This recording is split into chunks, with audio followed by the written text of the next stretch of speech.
погибель, как тонем подводные лодки. Но мы тоже люди, не проба. Мы прячемся в черные дыры. У нас есть такие приборы, но мы вам про них не расскажем. Аквалангисты — это хорошо. Да! И взрослые знают, и дети. Мы радость творим на планете. Аквалангисты — это не игра.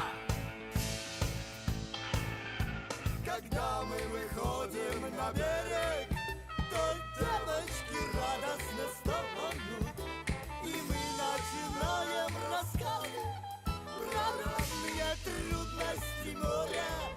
Но хватит, забыла сирена, и мы быстро прыгаем в воду. Мы жить не привыкли на суше, мы любим нырять и купаться. Аквалангисты — это хорошо. Да! И взрослые знают, и дети. Мы радость творим на планете. Аквалангисты — это не игра.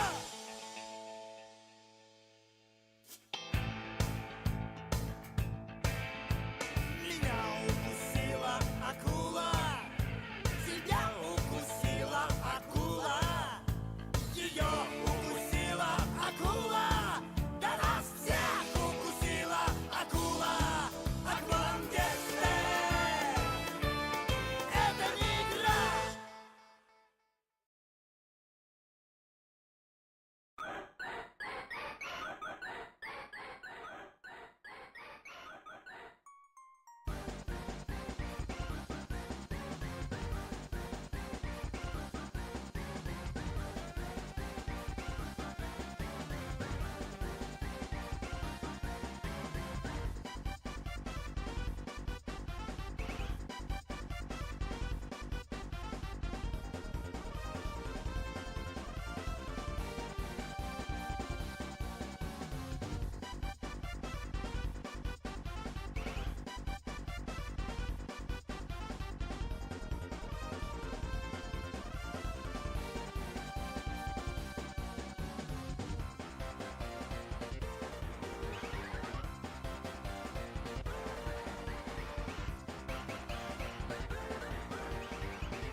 That has been rectified already. The game should be displaying correctly, at least in the Twitch selection. However, good evening, afternoon, or whatever time of the day it is in your part of the world. And tonight we're going back to Shadowrun Hong Kong. Now, apologize if I'm sounding a little bit out of breath because I ain't getting any leaner, and any amount of physical exertion makes me feel like a lot of shit. At any rate, I really do need to intensify my morning exercises. People are right, at least in that regard. Now then, we can launch the game so that the software, specifically OBS, can identify it properly. Give it a second.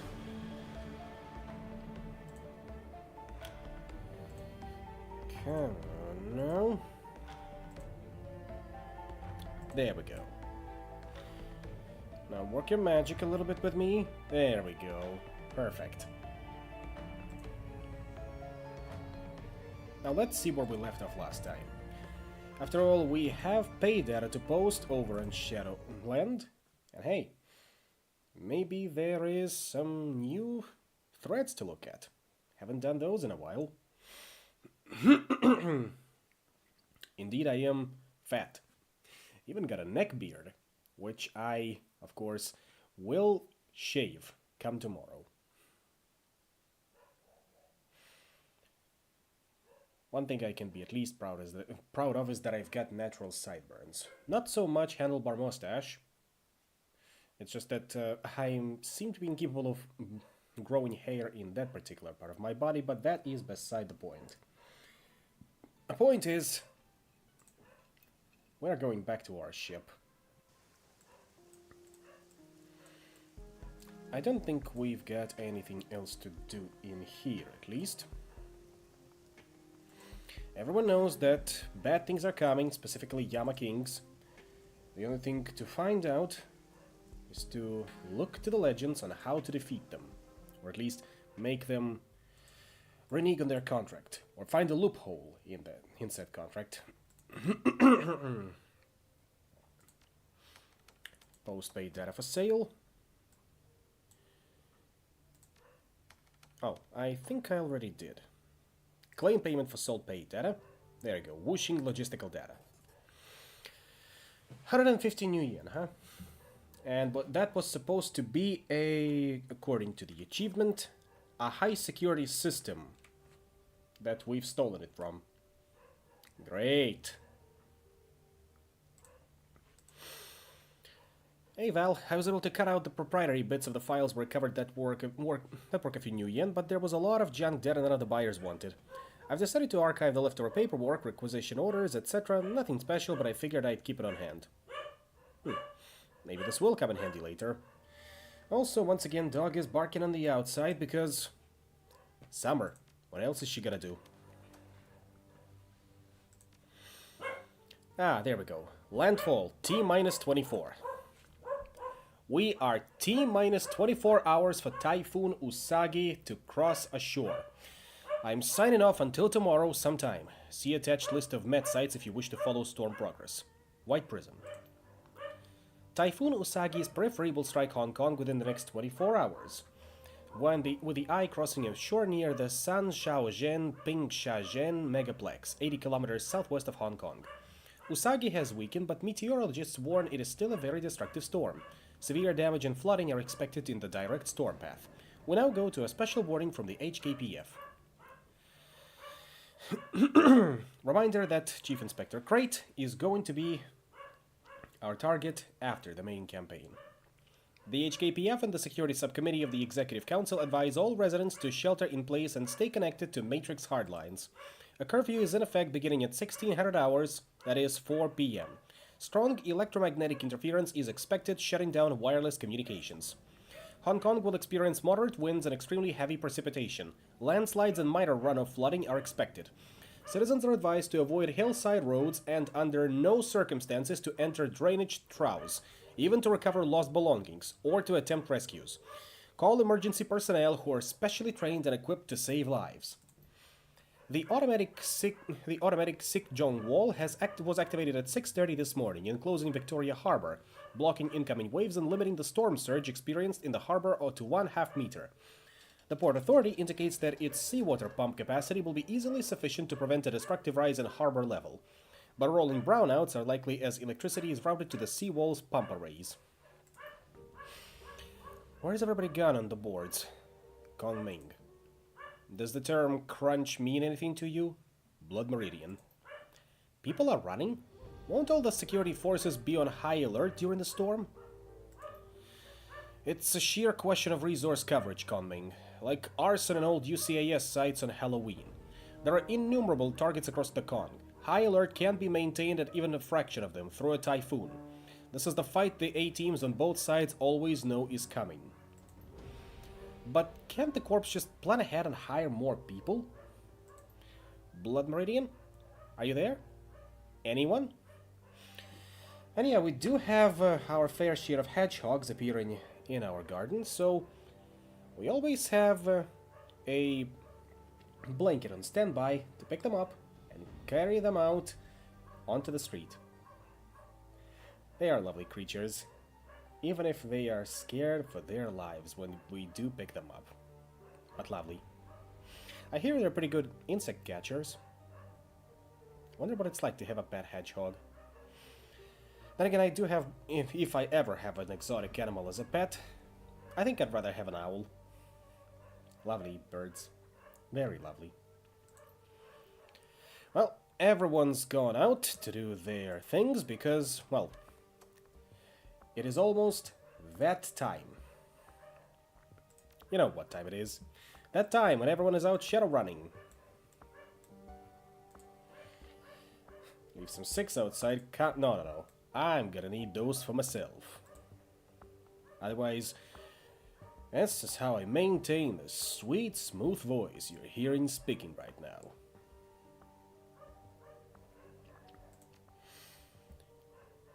They like chewing on them and licking their spines after. Huh.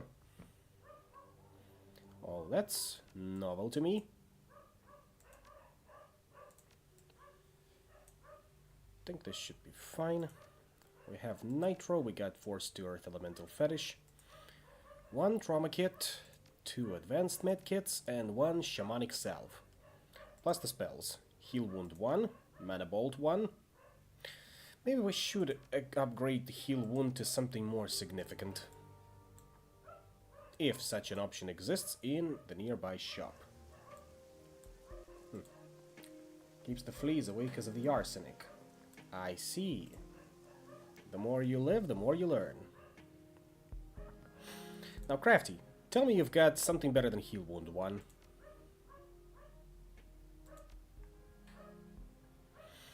We got Confusion, which is outside of our pay range for now.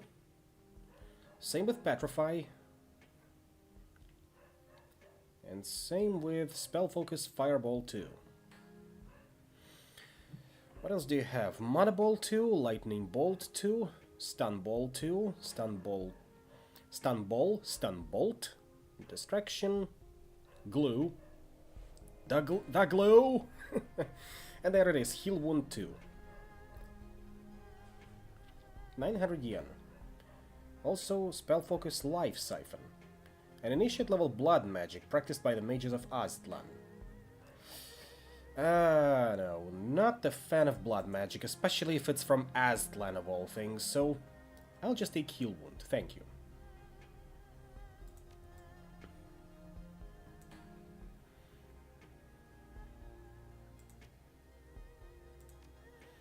Now, can I sell some of my spells? Of course I can. Heal Wound 1, thank you, but it's time for us to part.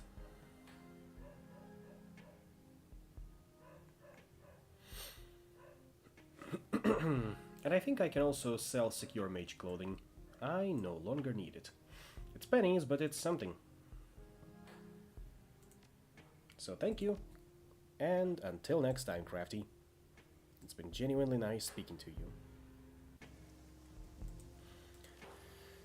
Infiltrate Prosperity Tower and find Raymond Black. However, we still have 17 karma to spare. How's our willpower looking? Very good. 8. Maybe we can also boost our quickness a little bit. Used to calculate the chance to hit in ranged combat. Reduces the chance to be hit by enemy attacks. That should be always good. Same for dodge. However, that goes for physical attacks.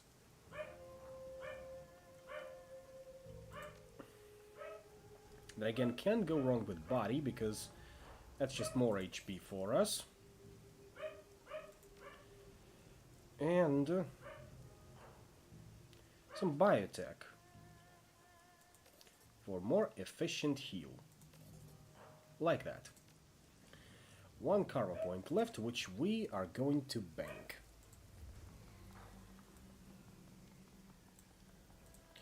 And out we go. I certainly think we're entering the late game. Not quite the end game, but late game.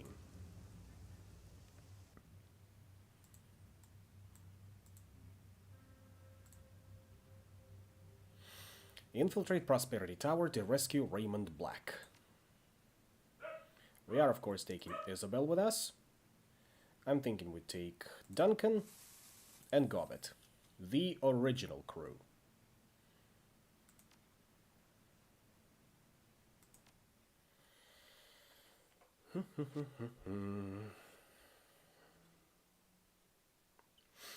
Infiltrating the headquarters of a megacorp and locating Raymond Black will be challenge enough. Extricating him from his mother's assist device before his memories are permanently altered is another thing altogether. You hop the MTR South Island line and roll noisily down to the nearby island of Up Lei Chau, a dense forest of soaring skyscrapers and corporate greed. Amid them, blending innocuously with its neighbors, stands Prosperity Tower. Emerging from the MTR station, you find a delivery van waiting for you. Just where Strangler Bao said it would be.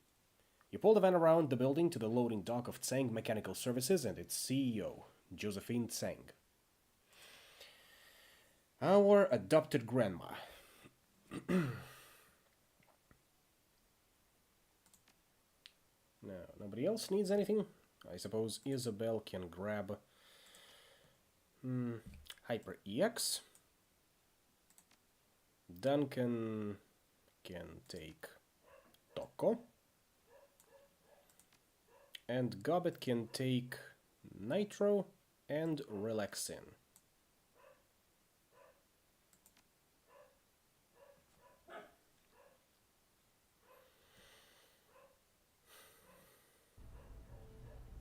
A metallic scent hits you as you enter the loading dock. A swirl of gas, oil, and steel packing crates. The fluorescent lighting above casts a gross hue throughout the dingy garage. One of the lights in the corner is out. Smashed in, by the looks of it. It seems that the behind-the-scenes world of Tsang is just as dirty as its business practices. Not far in front of you stand a couple corporate workers, unaware of, or at least indifferent to, your presence. Security may look light, but we're not in yet. Worlds will only get us so far. Things are bound to get heated eventually. Just be prepared to cover your ass when the bullets fly. We've got a lot to get past before we can get to Raymond. He's right. Keep our objective in sight. Kindly said we can find information on Raymond's location in the security stations. It'll be tricky getting into them, but once we do, that's also where we can cut the alarm system. Once we find Raymond, I'd be happy to help with his liberation. She wraps her fingers on her cyberdeck. Oh, and as for the Tsang security passes, we shouldn't really rely solely on them. They'll help, but using them alongside our own wits will be most effective. But first, let's have a look around. Nothing to interact with, that looks like, so let's go say hello. The loading dock supervisor is glued to his monitor, his hand holding a sound piece up to his right ear. You hear a faint cheer come from the device, and he shoves his fist into the air in triumph. Score! With eyes now off the screen, he spots you. Well, it's about time. He pauses as he takes in your appearance. You're really the special courier Wuxing sent to deliver you our load of Enviro controller chips? None other than. Skepticism tints his expression. Let's see your credential. Show him your forged ID. You see his eyes dart over the ID. He glances at you before signing and pushing it away. Checks out. Huh. Delivery standards have really dropped these days. Well, excuse me, that they allow us to display a little bit more liberty in our uniform of choice. Take that shipment to the security station in the sub-basement. This door here will lead you to the right floor. Once you check things in at the station, head back here. Don't wander off. The clearance is for the sub-basement and the sub-basement only. The guards around here are strict as sin. Made a joke to one once, and he nearly glared me in half. I swear they must have their sense of humor surgically removed. Gotcha. Is it okay to leave the van here? Crew's on a lunch, so you should have plenty of time. I'll buzz you in once you get back. Right. Be back soon. Yep. Goal! What have we here? That's where we need to get in. Maintenance manager. Anywhere else? Couple of ley lines here. Security. That's where we can look into. Locker room. Just a sneak peek. Human maintenance worker. And an elf one, it looks like. And who are you supposed to be? First day. Was told to report here. Well then, welcome to the shit show that is floor B3. Our boss is a dick, bad at everything, and loves to blame others. That's why the company put her down here. How about a tour? No chance. Rotation's over and I'm taking my 3-day break. But hey, word of advice. Make it a habit to check in with the boss early. She hates it when people are late. But how much she enjoys pointing that finger, stay on her good side. Well, thanks for that. I'm just gonna quickly steal something. What is the code? Don't know that one yet. I suppose we'll come back a little later. If we do, or if I don't forget. Over here we've got a first aid station, which is currently locked behind the keypad. Another Tsang guard. So I suppose we can go in and say hello to the guys at maintenance.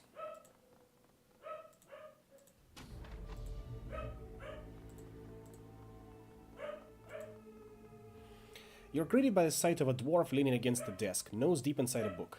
The plaque next to her hip reads Maintenance Lead. She holds up her finger to silence you, eyes locked on her story. After a moment, she dog-ears her page and sets the book on top of the desk. By the way she sizes you up, you can tell that she's not in the business of making friends. Yes? I'm the new hire. When I asked HR for a challenge, they assigned me to this department. I'm ready to take on whatever you throw my way, boss. She looks confused and slightly annoyed by your gung-ho attitude. Well, aren't we eager? You can count on me. Before you do anything around here, you're gonna change out of those ridiculous clothes. Hit the locker room and grab a uniform. Show some goddamn company pride. She studies you again, clearly unimpressed. Well, at least they finally sent me somebody. Here, the locker code. Which is 2627.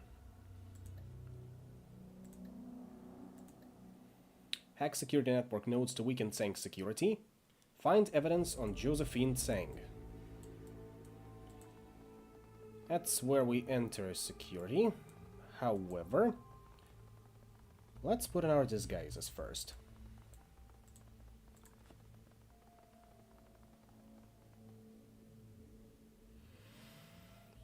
Now, the code was 2627.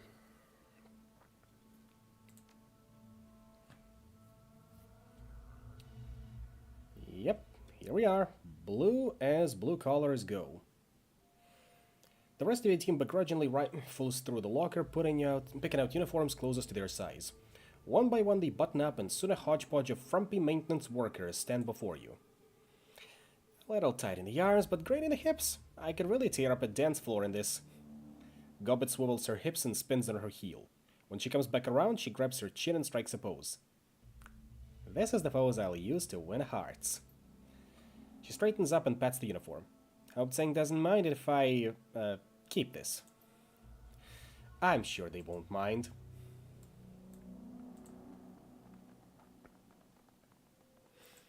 Now, can we enter? Of course not. Not yet, at least. Anything for a first aid station? Ah, that one requires code, so no dice yet. Might as well go back and say, rather ask our supervisor for the next moves. Much better. Should I assume that this is your new sector? That's what they told me. About time I get some help down here. I've got a task to break you in fast. The autocoupler in the main terminal is out, flow regulators need a restart. Engage its airflow mixers and report back to me. Use the maintenance terminal to start the flow mixers. And what's that over here, remind me? Ah, that's just the way back to the loading dock. Should have figured as much. A standard model terminal. Everything looks fairly basic, including its controls. You notice something flashing in the corner of the screen, a message entitled Urgent. To Maintenance Office from Thomas Young. Lee, I need you to get your team together and fix the climate turbine. Make it top priority. It's been radiating heat on warm days and cooling on cold days. People around the office are getting pissy. I'm not going to take their shit on your behalf, so the longer you wait, the more your quarterly review will suffer. Thomas Young, Vice President of Building Maintenance. What a fancy title. Then again, corporations do like executive managers and whatnot. Fine, accept the task.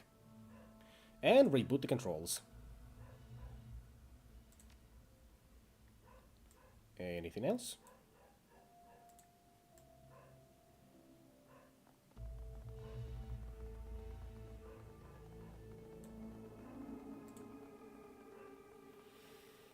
Good work, rookie. That's all I need for now. Why don't you take a break? Just do it outside of my office. I've got a date with a new novel. Great. Oh wait, did I mention that the terminal had another maintenance request in it? Something about fixing a turbine. I accepted the task. What? You signed up for the goddamn turbine engine? We can't do that. I'd need at least a crew of 4 level 3 techs even to do an evaluation on that thing. The longer that request sat in the system, the worse it'd look for us anyway. The anger drains from her. She closes her eyes and rubs her temple. Shit, rookie. If you sign up on the order, we've got to do it, or this department is sunk. This is what we're gonna do. You head to the turbine, and I'll unlock admin controls from here. Now, it's a very important, very expensive piece of machinery, so you need to do exactly what I say. Got it? Got it. Oh, we can fix it, all right. We can fix it. As a mage, after all, we are notoriously good with fixing machinery.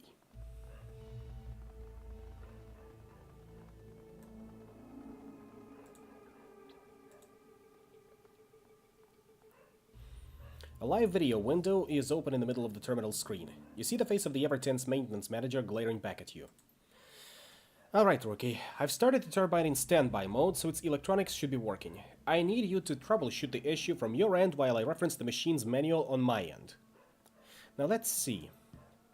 It says here we should start by repressuring the hydraulics.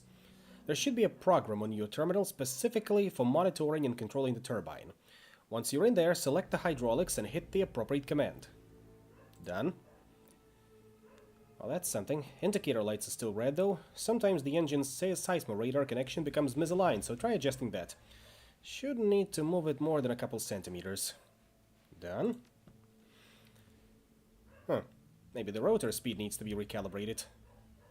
And done. Something groans inside the turbine and the base of the rotor begins to rumble. Hey, that's it. Don't let the noise fool you. We've identified the problem. The rotor must have been recalibrated the opposite of what it needed. One more try and it should fix the turbine. Give it a go. I'm tempted to honestly repair the turbine. And maybe we should, just to maintain our cover a little longer. Then again, sabotaging the turbine should be funny. However, once we are done with a funny, those guards will be on our ass. So what do you think, huh? Repair or sabotage? What'll it be, huh? Huh? Repair? Repair? Sabotage? Sabotage.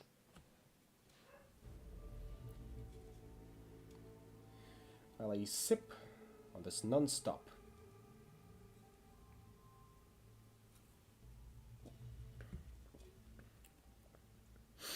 Yep, just as I mentioned, sabotage is the funny option.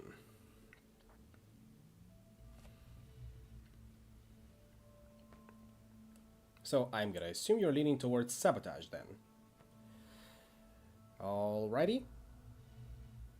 3, 2, 1. A thunderous grating noise rumbles inside the machinery, followed by a loud explosion as a sheet of flame erupts from the top. What did you do? Whoops. Damn it, get your ass over to security. They're gonna want a statement. Already on it?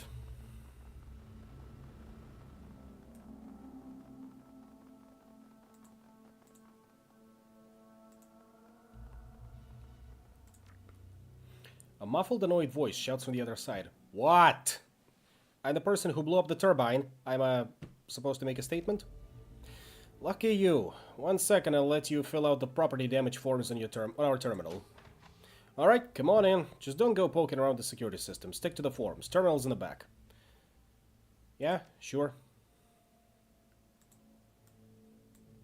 Just wait a few minutes and try not to break anything. Uh-huh.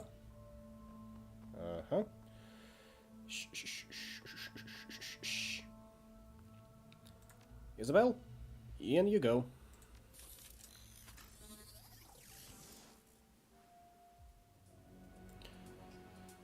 Gotta be careful about that. Need to go over here, so just quietly follow it up.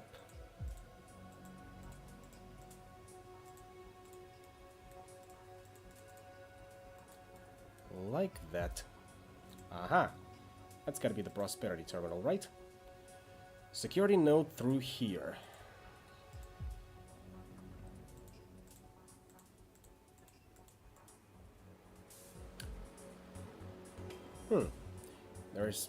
We got a welcoming committee already.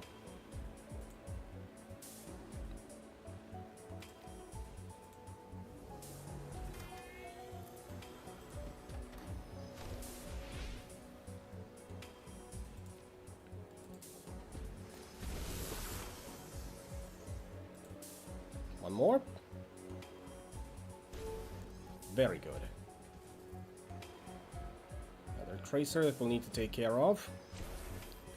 Hey, you knock it off.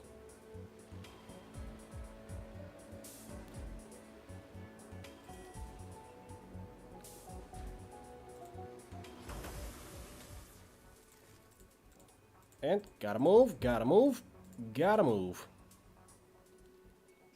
Floor B3, secure data store. Okay then, let's see.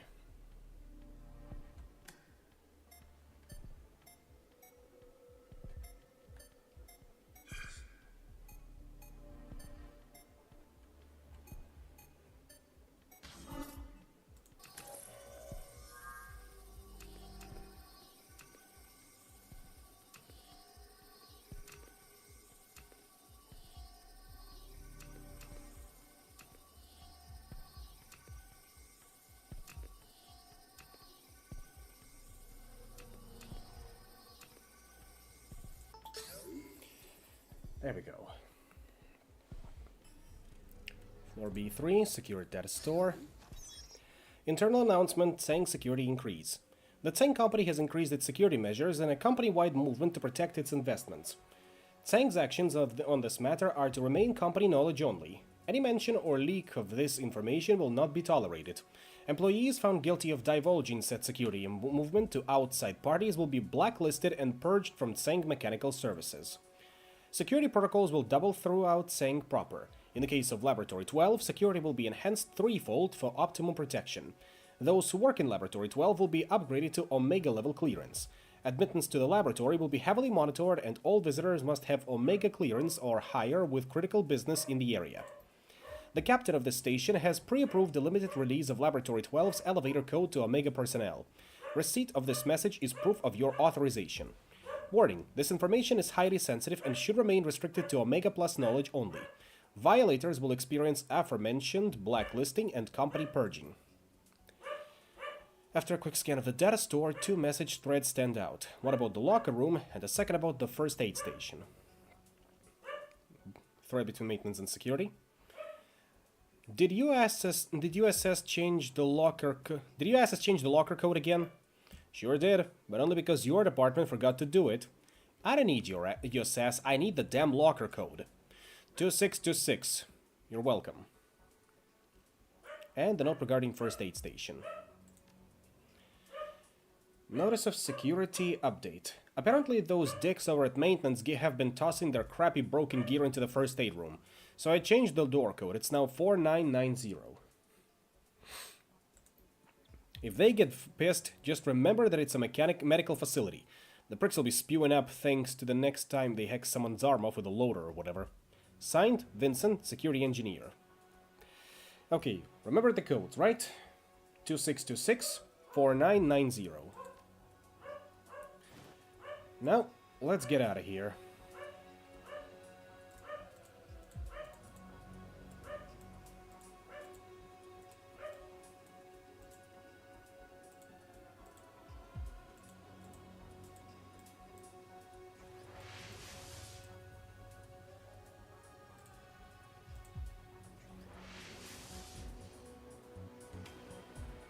Oh, another welcoming committee. Lovely.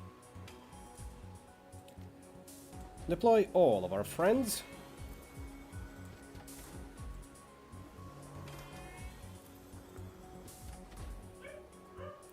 And where is it? Tar Blaster, that's the one I was looking for.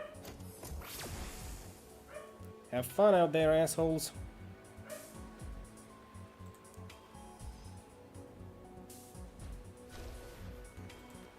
Now, can I hit you? There we go. That's what I like to see. One more. And a shield on our assassin. We're a team after all. Hey, no healing. That privilege is reserved only for me.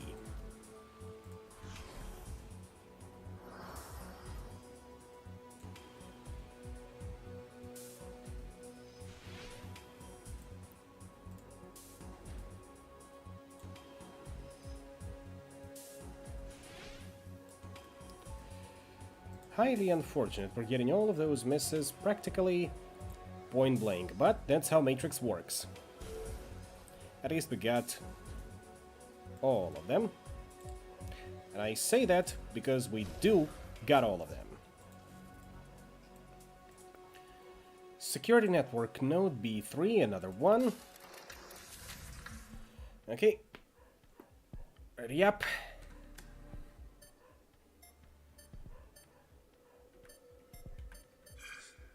One more.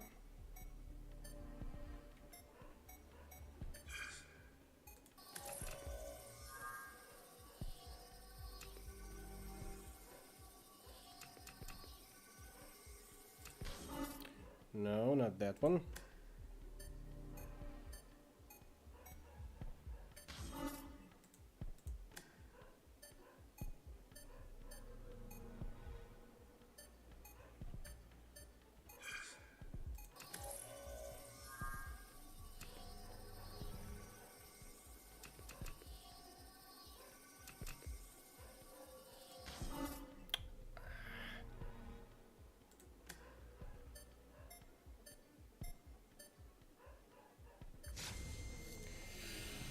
Ouch.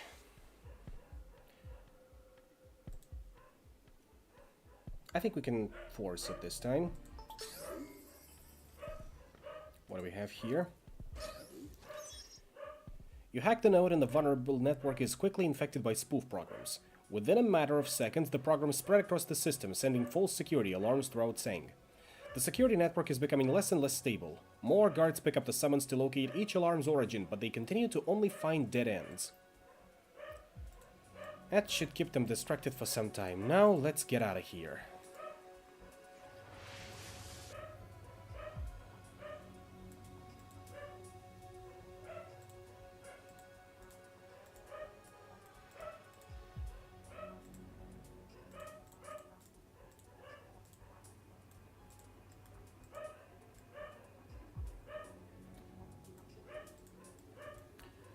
I cannot access that one point, so jacking out. Up next, find Raymond in Lab 12. Find evidence on Josephine Tseng. Explore the core systems.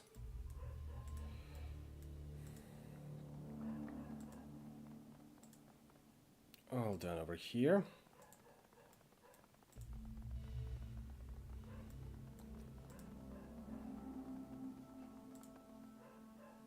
Let's see. 4990.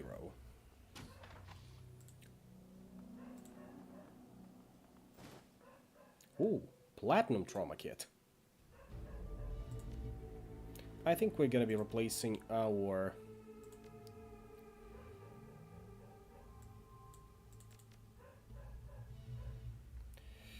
Or we cannot do that for now.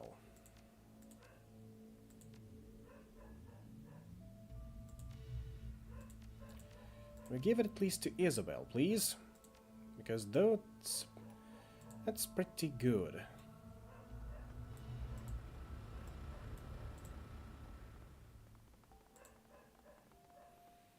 The guard's brow furrows as you approach. He looks giddy, or maybe antsy, as he flexes the hand closest to his handgun. Halt! This area is off limits. Only select personnel are allowed in here. You have identification? Front desk sent me here for new employee orientation. At your words, he seems to relax. He glances at your passes, hardly long enough to read anything, and returns his gaze to you. Oh, welcome aboard. I'm pretty new myself. Just finished up orientation a month ago. Go on ahead, and good luck. Keep up the good work. Sucker.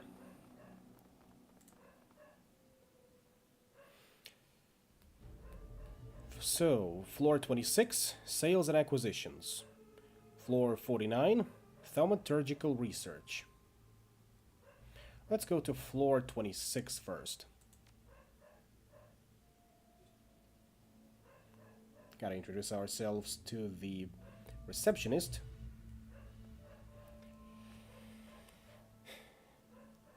Excuse me, sir. The Tseng employees on this floor may only be seen through a pre-approved appointment.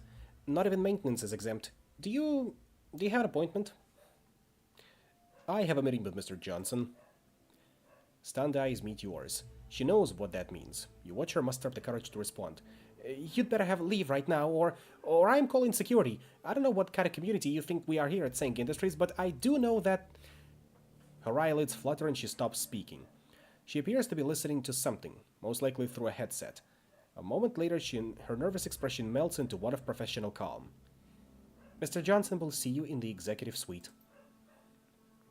Thank you kindly. Now, I think that's the executive suite, right? No, looks like an office. Let's speak to the manager then. No harm, no foul. Something I can do for you? Just a routine check for maintenance issues. Things in running order here? Absolutely. We have no problems here, but my office rarely does. Our sales team is Tseng's top performer. The contracts and acquisitions team to the south of us, however, I check with them, sir. They're bound to be mired in technical problems, as one would expect from professional slackers. Thanks for the tip. We will do just that. But maybe let's go meet Mr. Johnson first. What do we have here? Ah, another security station. Precisely what we needed. And there's that second office. The woman before you looks like one very burnt-out suit. What do you want? Don't take this the wrong way, but you look seriously overworked. What's going on? Maybe I can help. She chews on her lip, unsure. With a sigh, she speaks. Yeah, why not? Doubt I'll ever see you again. I could use a good venting session. At the stack ranking here, it's the stack ranking here. My team, contracts and acquisitions, is in the deep end, but not because we're slackers like sales would have you believe. Because the system isn't based on merit, we're working our asses off over here while sales doesn't even have to lift a finger. And while they're ranked ahead of us, they're way behind work-wise. But guess what? Tseng doesn't care about it. All they look at are the ranks. Come this quarterly review, whoever's last in the stack rankings will get demoted. Or worse, sent back to the training pool. I bet the other team is taking advantage of the situation too. You don't have to tell me. Sales is reveling in our distress and rubbing their success in our faces. But it's not just that. They're also undermining our work by denying us important data that my team needs in order to hand off our contracts to Tseng upper management. As if the rankings weren't enough. What if I could get you that data? What's in it for you? I need into this floor's security station. I'm sure we can arrange something. I'm offering to help you tilt the balance between your team and sales. What do you think?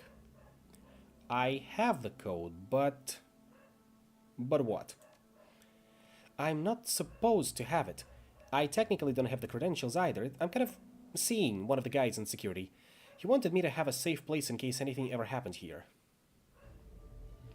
Don't worry. If it comes to it, I'll take the heat. Okay, I'll do it. The sales team's data for the station code. That's the deal. Understood. Give the data to the Tseng suit, which should be on that computer. Or excuse me, terminal. And then we'll go see about Mr. Johnson. The hell do you think you're doing? Oh, sorry, is this not a public terminal? What does it look like, asshole? Get out of there! Right, we gotta need to make a distraction first. I'm guessing this is where Mr. Johnson is? Yep, VP of Operations.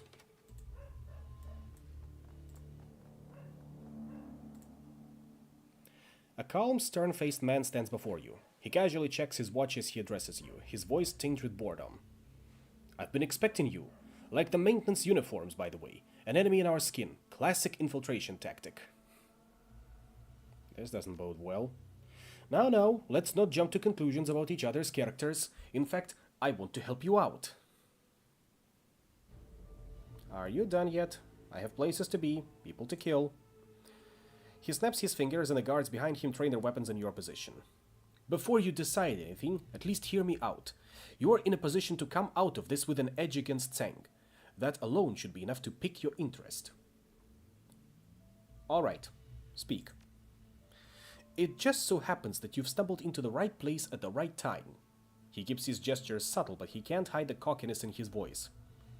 I imagine that doesn't happen often in your line of work. I'm listening. I know you're on the job, but this won't take long. Josephine is running this corporation into the ground. Much like the way you're undermining her efforts here today, I too am preparing to make a move against her. And therein lies the beauty of our situation. We're in a position to help each other out. How can I trust you? A wise question. I'm sure there's little I can say to win your full trust, but look at me. Here I am, putting my faith in a Shadowrunner. I have just as much to lose as you do. But, if you help me, we'll both gain a great deal. I'm not asking for much, really. It's simple. I give you access to Tseng's core system, and while inside, you retrieve some data for me. And how do you plan on rewarding me for these services? I should think the privilege of wading through Tseng's core system would be reward enough. Fair point. The corner of his eyes crease as a flat smile stretches across his jaw. A little trio editing and some creative violence on my guard's part, and we'll claim you assaulted us and entered the Matrix by force. Your invasion of our direct system will only bolster our strikes against Josephine. Deal. Excellent. The information I need is in the data store labeled foreign accounts. Return those to me, and you're welcome to whatever else you find in the Matrix. Don't get clumsy. Avoid setting off the system alert, or my associates and I will have to kill you to cover up our part of this scheme. I can't afford to leave this office and I don't have my files. Our deal is... and should you try to leave this office and I don't have my files, Our deal is off, and I'll see to it that you don't leave this building alive. Play your cards, right, runner, and this may be the beginning of a new business relationship. Gave the foreign accounts data to the VP. Well, there's the core system access terminal.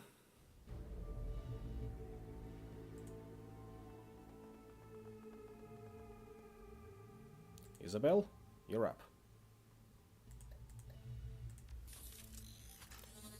I should still be at 116, right? Yep, 115. Close enough. Still, best not get sloppy. Core system, Tsang Business Archive. That's what we need.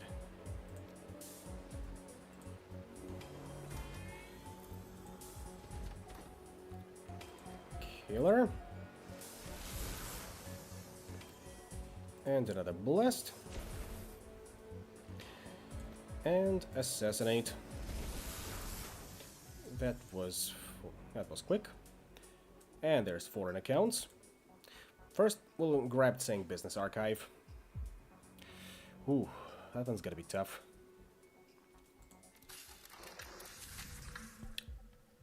Okay. Sit for the road.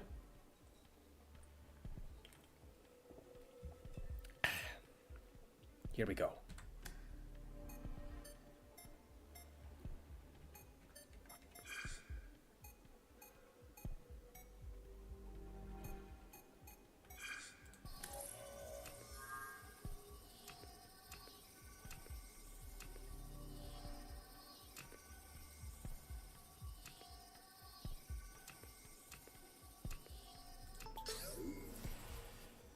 Good.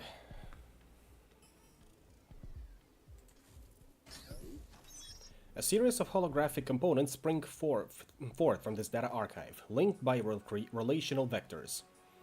Financial records on Walled City project. Document cluster A201 WCP 003 Secure 11 Final. Walled City Low Income Housing Project Financial Records and Reporting Final. Material Class 11 Granted Access Only. Access the executive summary. The executive summary describes the finances of the Walled City construction contract. Tsang Mechanical Services received about 950 million new yen from other corporations via the Executive Council. It then spent this money to build the Walled City. Most of it is a dense description of cost targets, metrics, financial analysis, according to and accounting methods. However, a short section of the final paragraph stands out. Achieved 35% diversion of funds while maintaining workmanship at generally acceptable levels. Severe downward cost pressures, large finance risk, and information control presented major challenges in executing a financial strategy for the WCLIHP. There we go, misappropriating funds. Just the kind of dirt we need in Josephine. The co-construction of two concurrent initiatives, WCLIHP and Prosperity, presented a major financial as well as operational challenge. Such large funding diversions are difficult to adequately obfuscate. The author again wishes to note that the WCLIHP official records in their current form still may not withstand scrutiny during the post-project audit by the Executive Council. Deep revision ex post facto is advised. Scan through the files. The language of these documents is an opaque fog of finance and accounting. Without special training, it is incomprehensible. The associated visuals are a tangle of pie charts and dynamic graphs with data layers like pre-adjustment accruals, taxable share, payroll allocations, and depreciation flow. Most are uninteresting or esoteric. However, three options stand out. Master cash flow. A layer of luminous green lines appear, flowing through the system chart. They appear to be budgets and fund reservoirs coded for various purposes. The green lines are divided into two sections. Each has glowing white text beneath.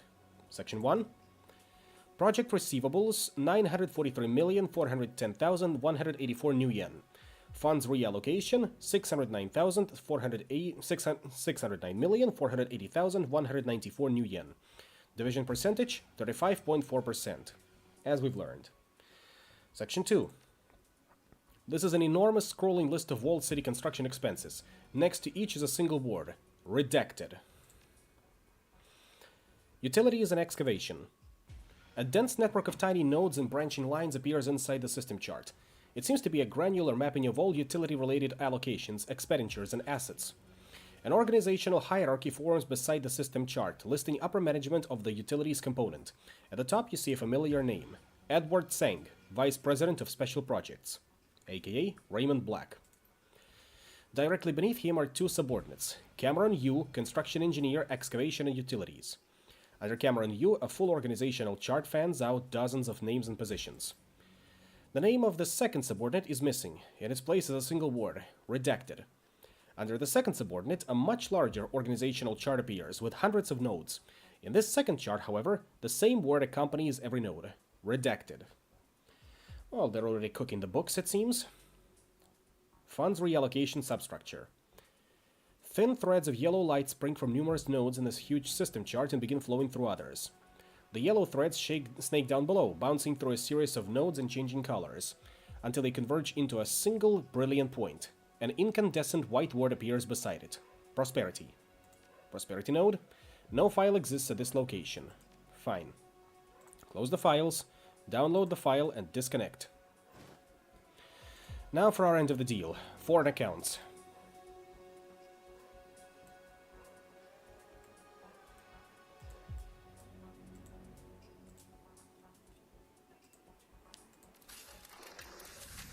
Another sip. Let's go.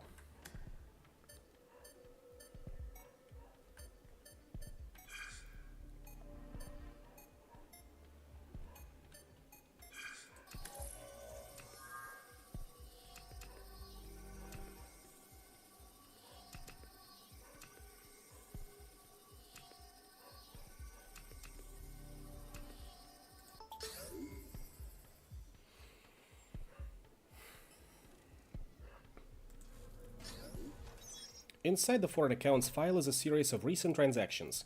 It looks pretty standard, several Tseng monetary deals with foreign partners and businesses. Some money incoming, some outgoing. A closer look at the files and a variance in the pattern appears. It seems a few of the deals are encoded to prevent them from appearing in the company's standard financial logs. Interestingly, of the handful of encoded files, all contain records of deals established through bribery with some of Tseng's business partners. Even more interesting is the chunk of clean new yen that's attached to the data. And there we have it. 2,124 new yen and foreign accounts records. We've honored our end of the deal. Let's hope Mr. Johnson here will be kind enough to do that too. Hey, took you long enough. You got all on one chip, right? Hand it here.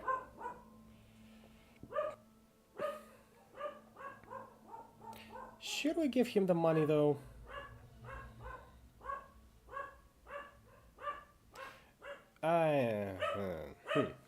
Good question. Well, the money was attached to that, so I suppose he will notice if it's missing. So, you ordered embezzlement. You got it. Very good. You came through, as promised. A wise choice. I may have need of reliable people such as yourself in the future. I'll keep you in my books if you keep me in yours. See ya. Efficient and clean. Speaking of, we also are dealing with an intruder. So, if you would be so kind as to remove him.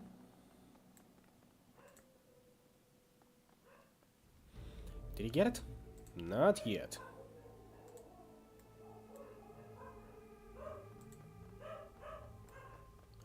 No, check the... whatchamacallit. Check the chat. Can you see the message right above you? If not, I'll deal with him myself. And there we go.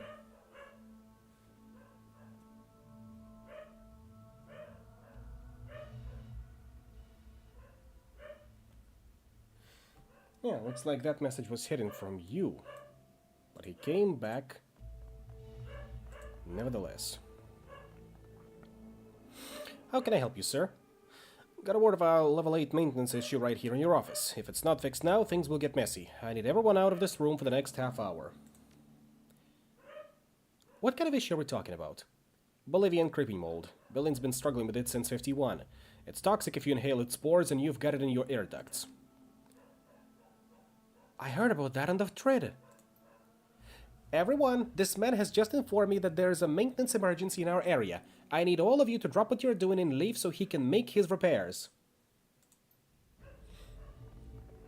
That's right, file out, people. Professionals are at work. We'll deal with this issue in no time at all. Thank you kindly. Now, Duncan, would you be so kind as to move your ass so I can access the terminal? Thank you. A quick look is all it takes to reveal that this terminal is an unnetworked workstation. Sitting there all unattended and vulnerable. It's just asking, begging to be hacked. Isabel, you see what I see? It's weak. I've got this. Within a matter of seconds, she's entered a string of commands and transferred several classified files onto a data stick, which she casually drops into your hand. It has been defeated. You're welcome. God, I love office politics.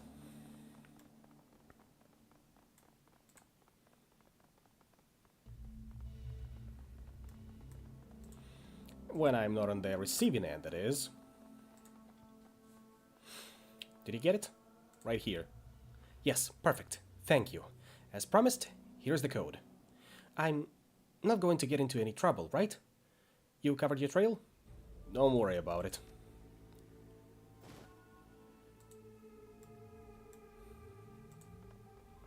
Security station card for level 26. Sales. Knock knock. Open up the door. It's real. And you, fine gentlemen, pay no attention to me. What are you doing here? We didn't call for maintenance. Maintenance doesn't have to be called to maintain the building. It's my job. This will only take a moment. Sassy, aren't you? Still can't let you through without a passphrase. I was told I don't need one for a routine fix. That's policy. No one forget that. Unless you're not who you say you are. Ah, well. Things don't go as smoothly as I'd like. Should have invested a little bit more in charisma.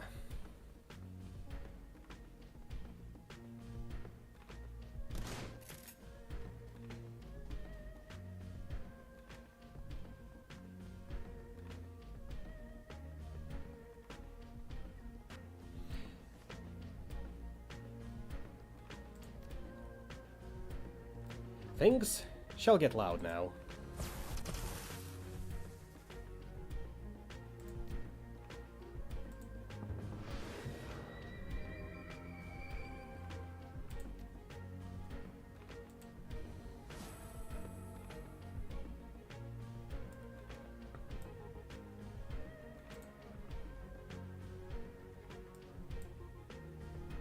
I know. And yet...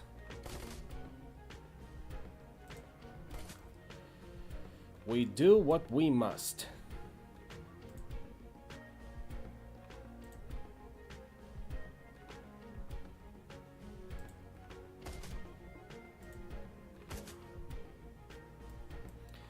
Now, Gobbet, would you be so kind as to deal with that one? Have fun in there, asshole.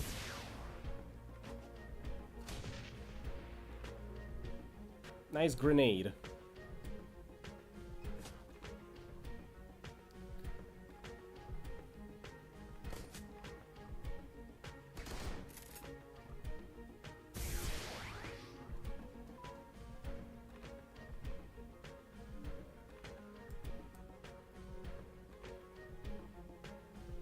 Oh, we gotta cut the alarm in this security matrix.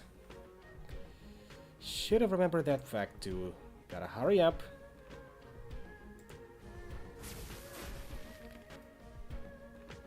So that means Isabel, I'm gonna need you to hurry up. Thank you.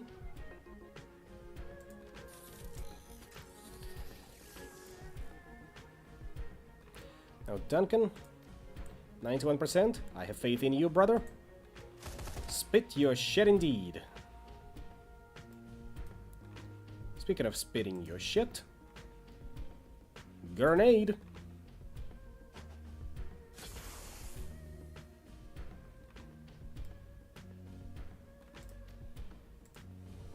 Shadow Haste on me, thank you. Pain Burst on that one. Very good. As for me, I'm gonna retreat over here and let them come to us. Not what I had in mind. So please come a little closer. Especially you with a shotgun.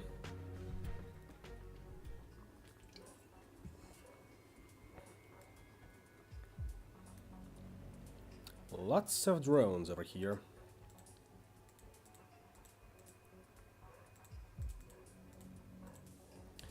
Ah, shit, you noticed me already.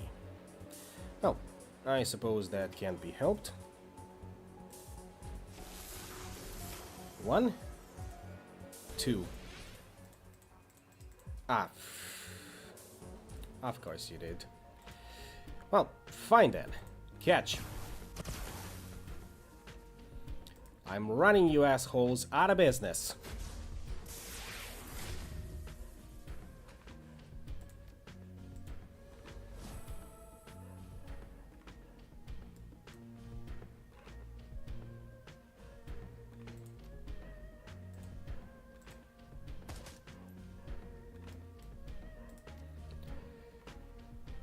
Now try and get closer to us. I dare you.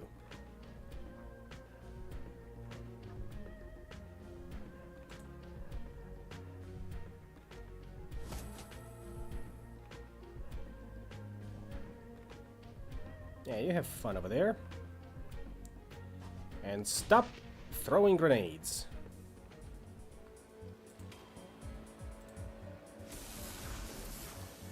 One more shot.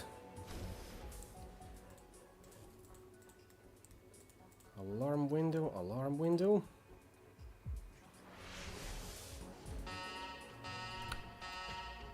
There it is, the alarm window.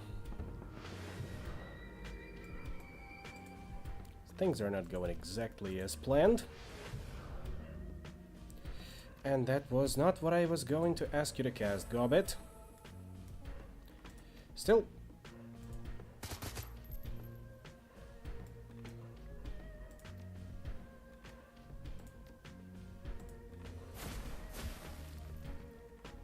Very good. 68% chance. One more for the road. But since he's in cover, that didn't amount for much. Neurostun gas grenade? No, not yet.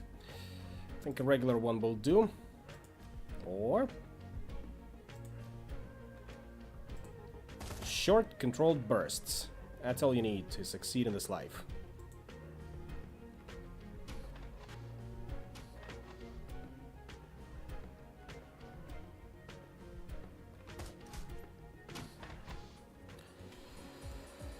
Okay. Assassin, go. We're gonna move up over here and target that one with the killer program. Of course it misses. 93% chance, baby! 175. It's half dead. One more shot. And one more shot it needs.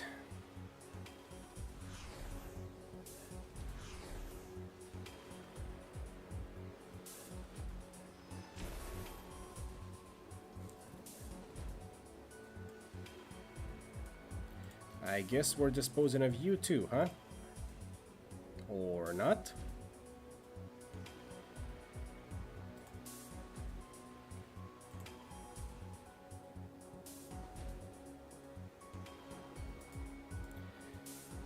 I'll take it.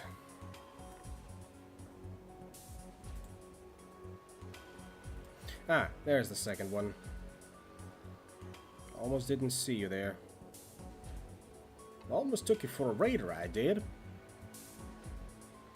Malcolm Holmes, at your service. Or however that bastard said that. At any rate, I want you to die. Immediately. Thank you.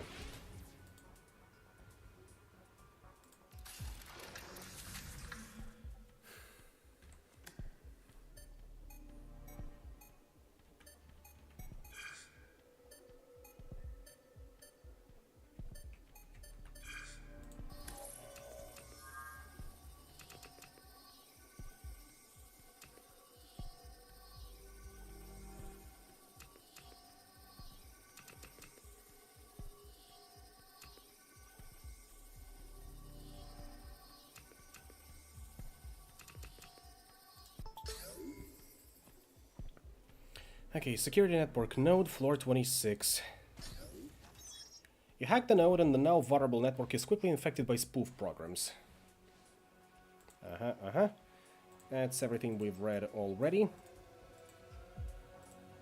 Let's get out of here.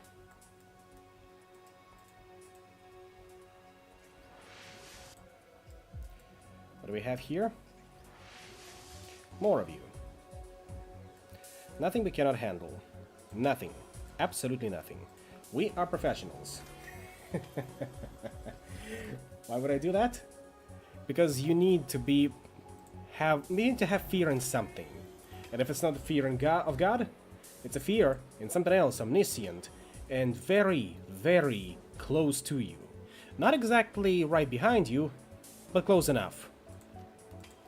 God, I said that and my ears have started ringing by invoking this unholy abomination. I am subjecting myself to this horror too, and misery likes company. And you shouldn't have missed that, you know? You won't miss this one, right? 61% chance. Of course you did. Well, hopefully you'll be able to come a little closer. Like that, at least. Meanwhile, we are having a lovely time over here. Anyone else looking for a fight? Don't think so. So, I guess I'm just gonna blast you with this one. And another one. And another one falls. I said another one falls. Thank you. Duncan, can you peek out? Anyone in there? No? Not yet? Take point. Same with you, Gobbet. Peek out. Overwatch. Shoot anyone that tries to get too close for their own good. Ooh, that's a nasty flank. Definitely gonna need to heal you up, Duncan. In the meantime, I want you to die. Tar Blaster? Tar Blaster. You stay in there and think about what you've done. I, in the meantime, will see to it that you do not prosper.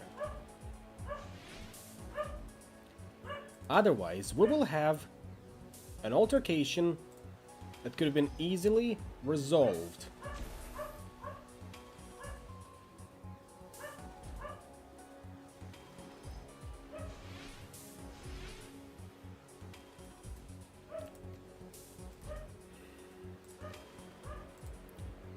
Now we get over here.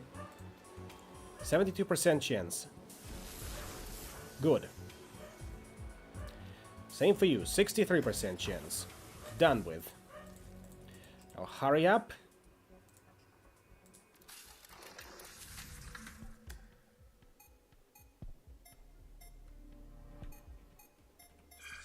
One more.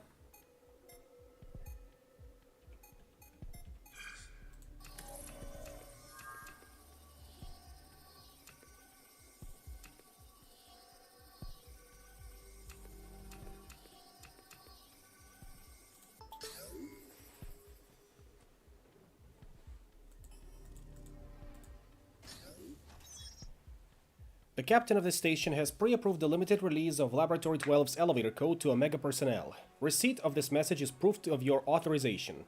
Warning, this information is highly sensitive and should remain restricted to Omega Plus knowledge only. Violators will experience the aforementioned blacklisting and company purging. I was informed that you are the best person to contact regarding the passcodes for the Magical Research Center. As a new recruit to the account team, and with security being so tight, I lack access to the center's files that are necessary to perform my biannual accounting report. I appreciate if you'd send me the codes by EOD today. Shan Lee, Accounting Specialist. No. What you're asking is extremely unorthodox and in blatant disregard of company protocol. My department is under constant scrutiny and I can't afford a leak. You'll have to go through the proper channels and fill out the required paperwork if you want the passcodes. Mei Lin Zhao, Vice President of Magical Research. Dear Miss Lin Zhao, allow me to rephrase my earlier request. You send me the passcodes, and I'll review the Magical Research Center's finances. I heard that your labs have been hemorrhaging funds this last quarter. Perhaps I could massage those numbers to make the lab appear more monetarily efficient. Shan Li, accounting specialist. Attached are the passcodes for my department's core system terminal. You will access the systems only under my direct supervision. Welcome to Tsang Mechanical Services. Nothing else? Nothing else. We grab the codes and we're out of here.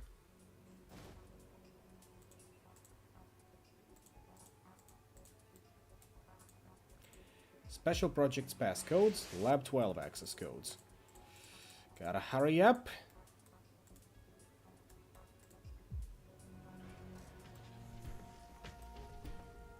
Now, you there. This is gonna hurt you a lot more than it's gonna hurt me.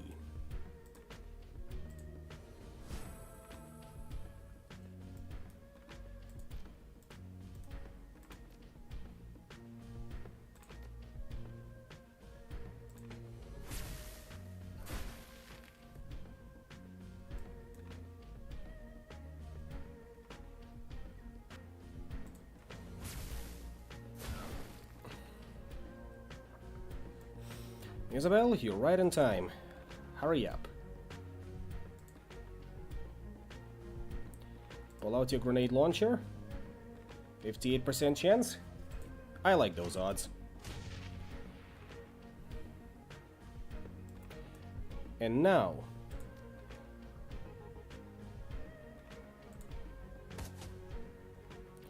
let's do some body work.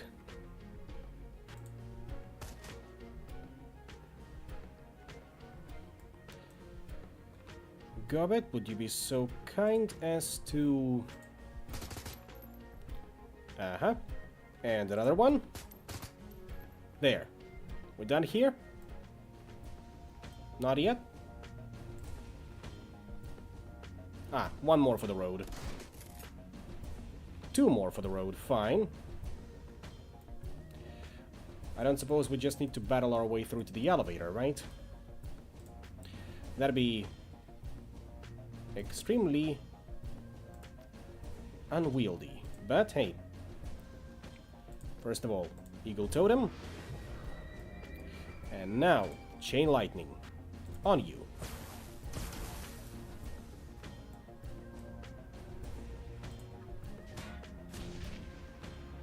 Even with the misses, I still get you. When I get you, I'll make it look like a bloody accident. So say goodbye to your armor. And say hello to Burst Fire. Efficient, but not necessarily clean.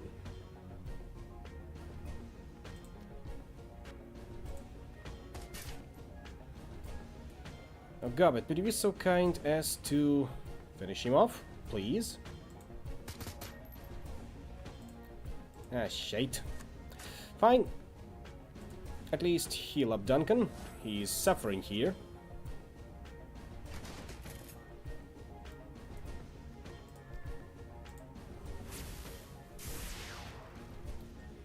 One more. And the final one. Oh, come on now. Duncan, will you please burst fire? There. We're done here. We're done on this floor. Let's hope we haven't raised enough of a fuss and they won't notice us on the next one. Floor 49. Thaumaturgical Research.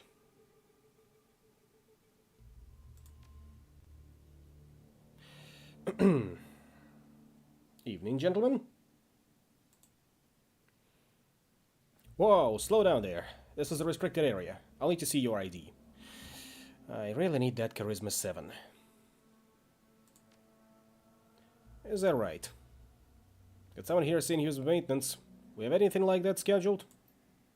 Yeah, here at the labs. Should I give him clearance? Understood. Apparently we had some security passes stolen recently. Nice try, whoever you are. Ah, shit. Well, at least you are kind enough to bunch up. But I hear reinforcements coming.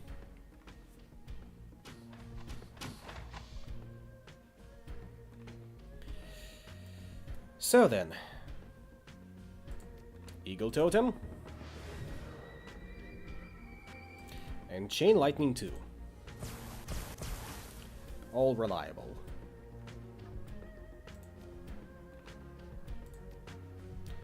And I suppose regular Power Bolt.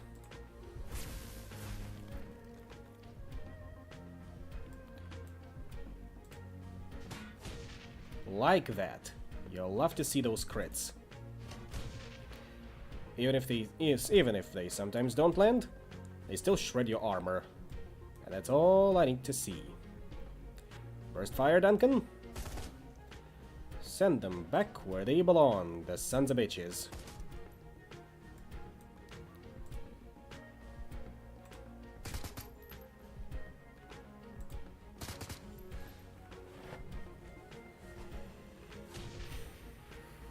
Oh, that counts as a flank now, huh?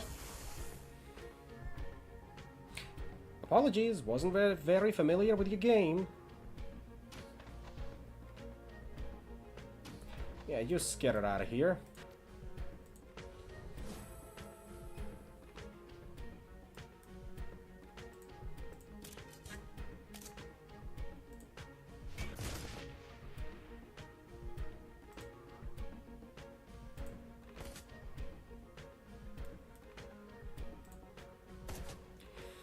Anyone else looking for a fight? Up. Go a bit. I was sure I've chosen heal. And yeah, you didn't.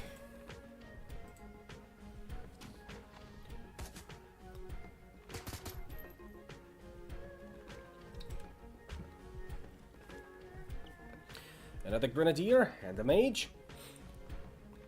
Aye. Are you evacuating? You better be evacuating. Don't want any civvies caught in the crossfire.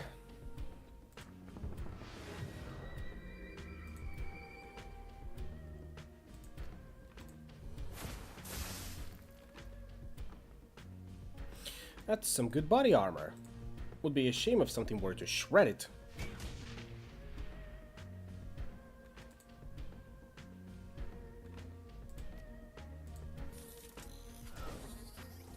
You can miss marking the target?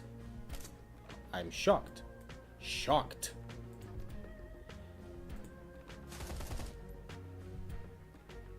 Well, not that shocked, but still.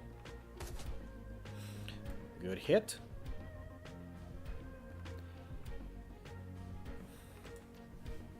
Acrid Fog will also be very good here, so that.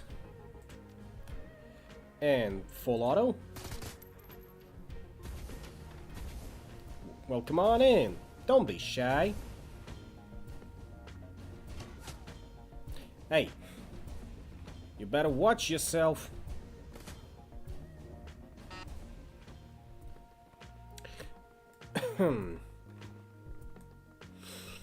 Fine.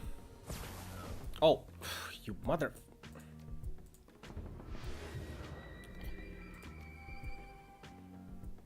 Gotta heal Duncan up. Now Gobbet would be so kind as to channel haste on me. Maybe I should have done it on Duncan, but too late now. Reload.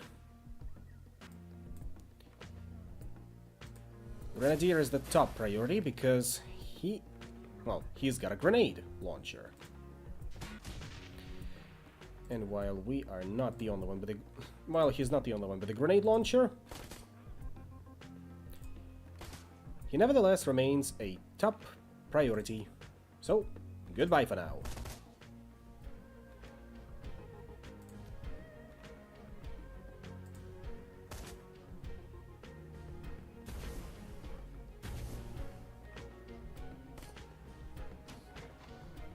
Oh, that's cheap.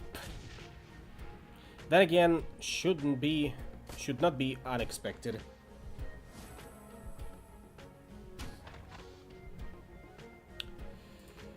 And I'm just out of my AoE spells. Well, that's why we carry this... No, not yet. I can at least go full auto on your ass.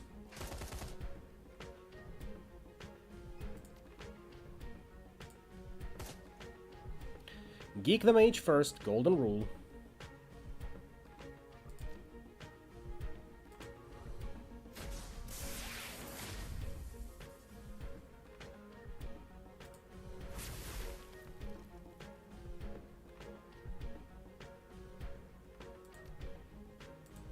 Oh, no, that's not where I wanted you to go. But at least you won't be able to miss at this range. Same with you, Gobbet. Shoot them dead. Remember, nothing good left in this world. Or at least in Kowloon Walled City.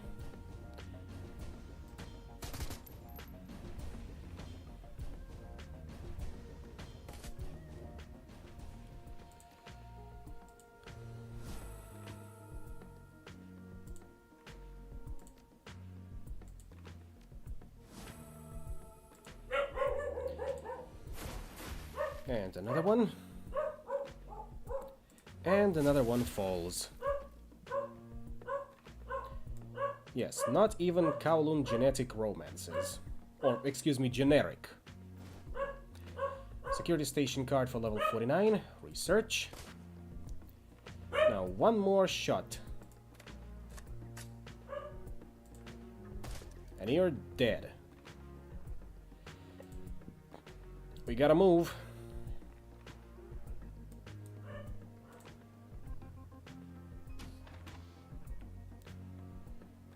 Now, where would that be?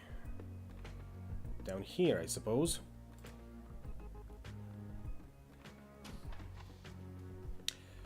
Oh, it's a grenadier. And we are... Ow. Technically flanked. Oof. At least chain lightning is working as intended. I'll just do this. And keep hitting you. And I suppose you too. Now, Isabel.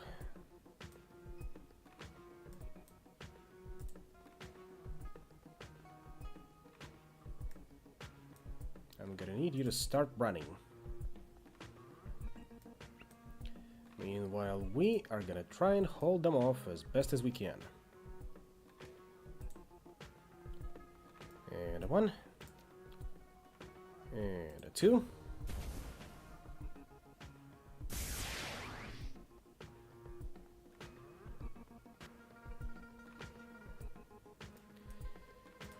Now, Duncan, do not die on me just yet. I'd hate to see you go. Besides, now is not the time anyway. The asshole with the shotgun is our top priority.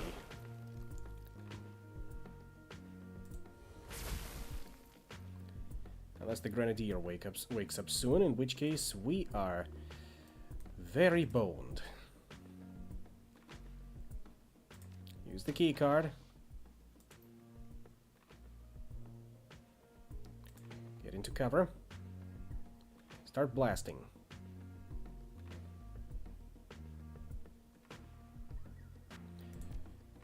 Now before that, channeled haste.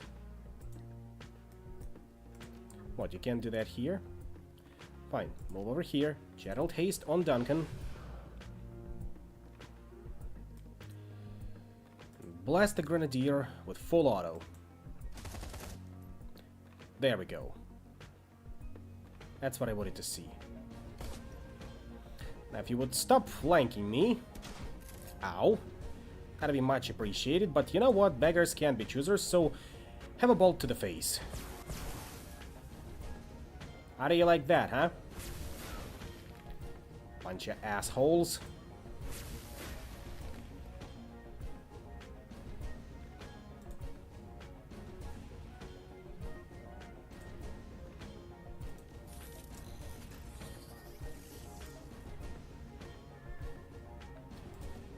Duncan, finish them off kindly.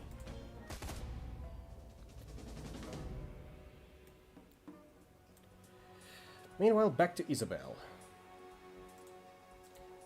Unfortunately, we can't always get what we want. But if we try sometimes, we might find just what we need. One more shot.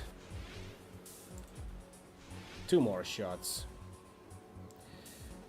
If you'd stop blaring that trace signal into my ear, that would be much appreciated. Thank you. Move it! God damn it.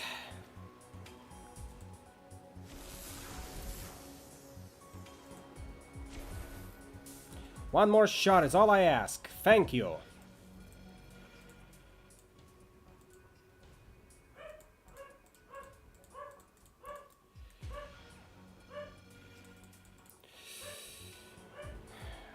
Fine, you're doing everything in your power to get in my way. I understand that. I understand the hustle. However, once again, you are standing in my way, and I do not appreciate that.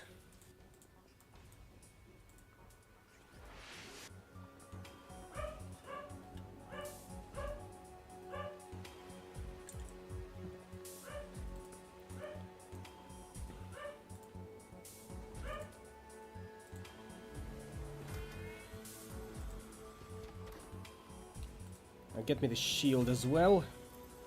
We go on the offensive.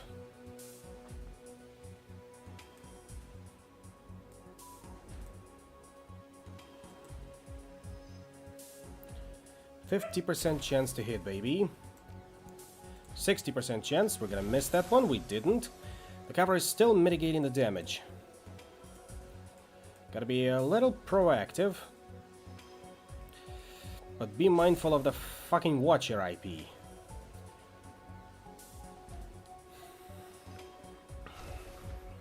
Wow.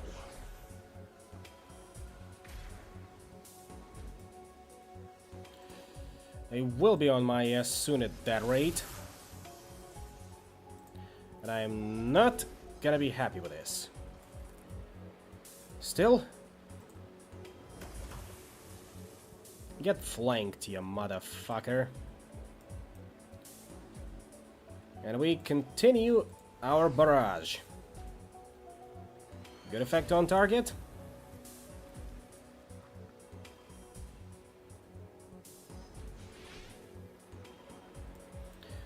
We're running out of time. But time is all we have. So once again, we better hurry the fuck up. Once more with feeling. I am feeling the pressure. And it is good. It makes me feel alive.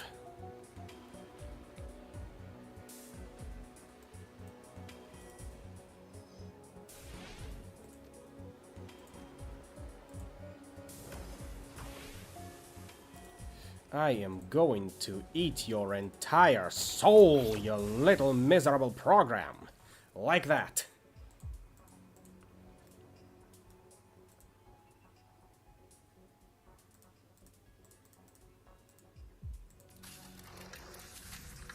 I am feeling it now, Mr. Krabs. One more sip of the juice. Of the juice. The kind that orc med docs give to the boys before battle.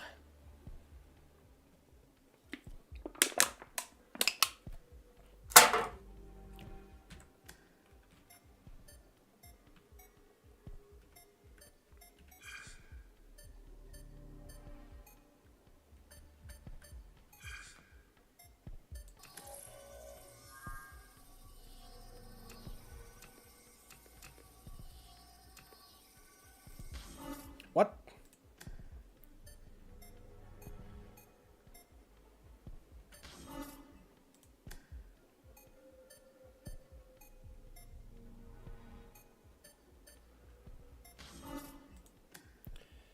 Motherfucker. I'm gonna be booted out. I am now traced. And there are federal agents outside my door.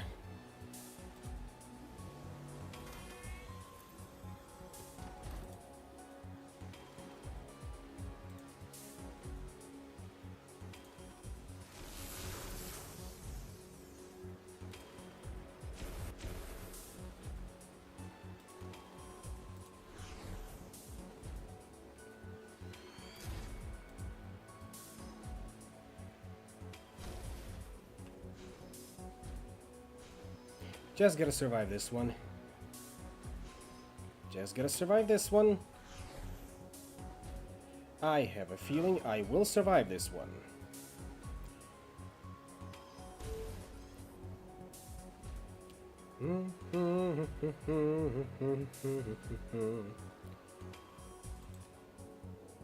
How does dual routine boost even work? Do I want to know? I don't think I want to know.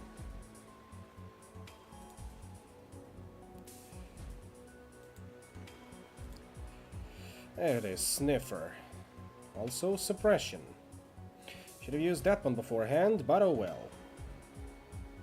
She's a killer queen.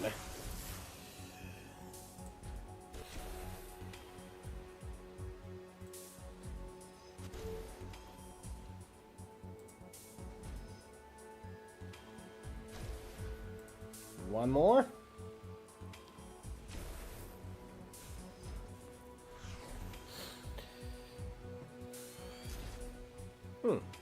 Looks like they're not the only ones with shields around here. But at least for now, they got lousy aim, and I can exploit that.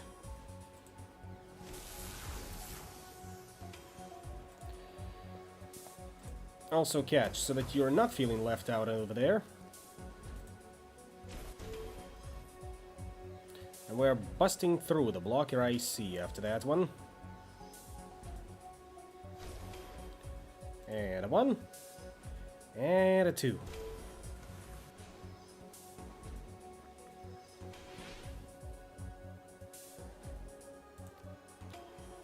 You are also getting sprayed with that water bottle.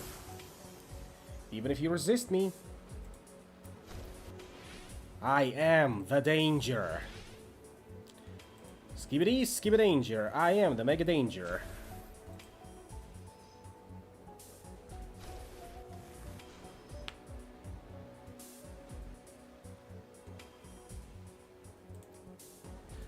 I think I'll still be able to hit you from there, like that. Same goes with you, old chum.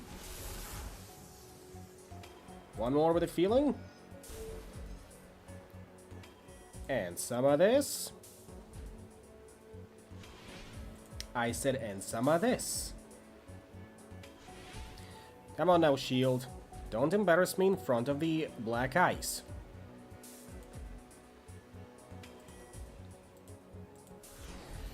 Is it too late to go for the trace?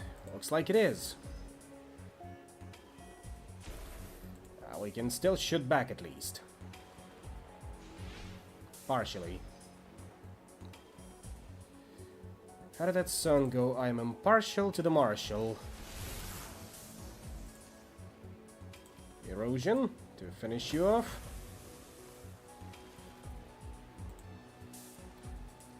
And no, not a tower blaster.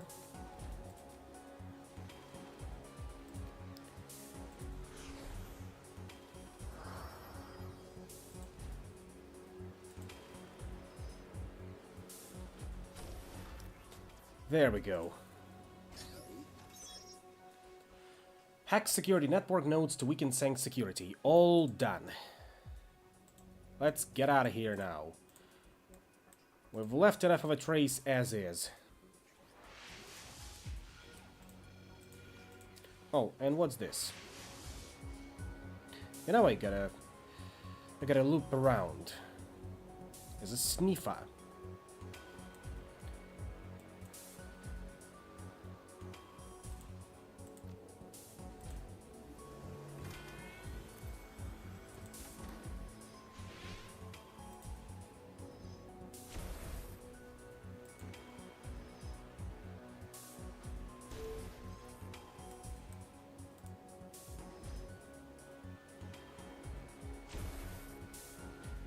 Very good. Come a little closer. I won't bite.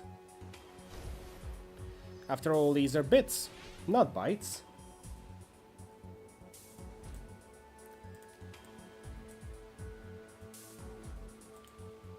%53% chance. Of course, that's a miss. So, in that case, here you go. Erosion on the house. Can't miss that one. Special one-of-a-kind deal. Of course you missed it, you klutz. Well, fine. Blasting through you, since you are the closest person in here. And I'd rather see you dead.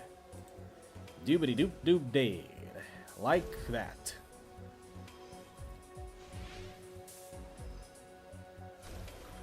There goes our shield. But I don't think it'll matter too much for now, by now.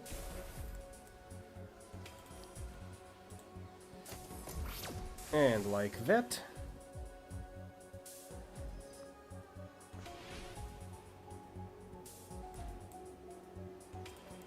%58% chance. I suppose we can get a little closer. 66% chance. Fine. I'll take that. And you don't need to shoot back. We're all friends here, are we not? And friends don't shoot at each other with bits of information. You are not a friend of mine, then. Die.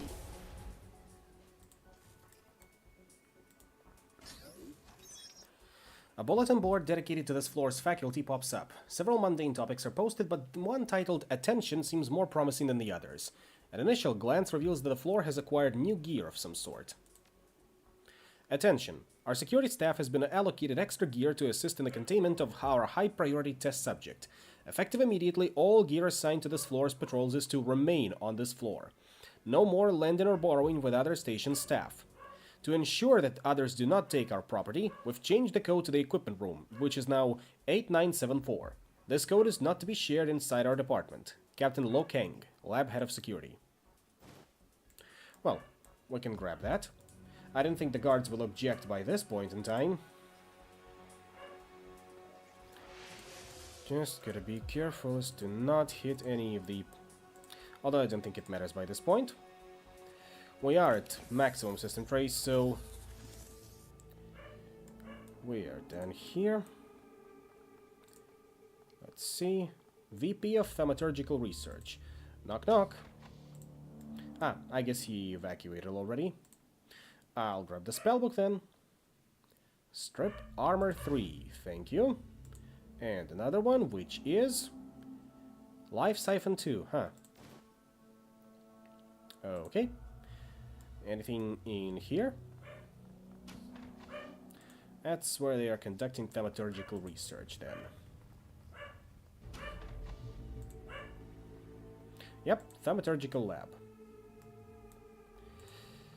Now, Isabel, would you be so kind as to jack into that one? I know I'm asking a lot. But we're doing what needs to be done.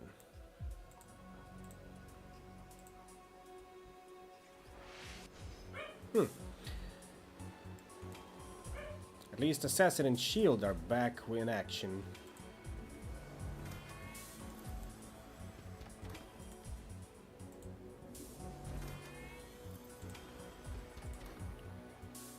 Here, catch.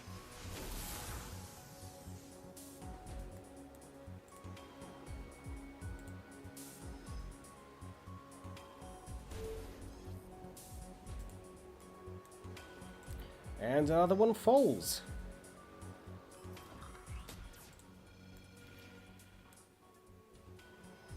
Ah, of course.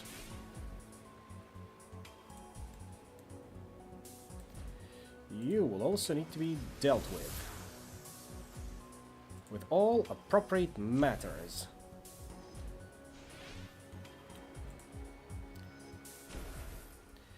Special Projects Communications Archive. A small data archive node springs to life. It appears to be a set of mails tagged to a reinitialized data center. The data center is labeled Special Projects. From Josephine Tseng to David Yu.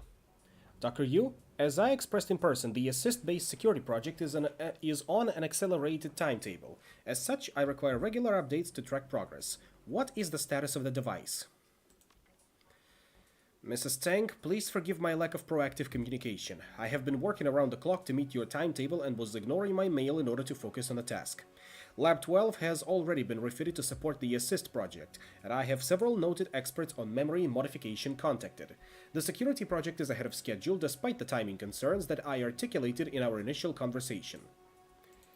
I must stress, however, that even though we are ahead of schedule, the operation's probability of success is low. I just wish to set the appropriate level of expectations. So that shit is very likely to kill Raymond if we do not hurry up. I am pleased that you are ahead of schedule, Mr. Yu, but let us be clear. My expectations are already set. I expect success. Mrs. Tang, where there's a simple memory wipe or even a straight replacement, e.g. swapping one discrete memory for another, my confidence would be quite high. The technology and techniques are mature and well documented. The process of replacing a seminal event in a subject's timeline and then revisiting its myriad downstream memories is daunting work even in an open-ended time frame. Given the duration of the task, I cannot, in good conscience, predict higher than a slim probability of success. Respectfully, David Yu. Deal with the seminal event with a prescribed timetable. Edward is 65. If the downstream memories appear contradictory or confusing, we will treat him for a medical condition linked to senility while we work the bugs out. Yes, madam. You're a nice piece of work, Josephine.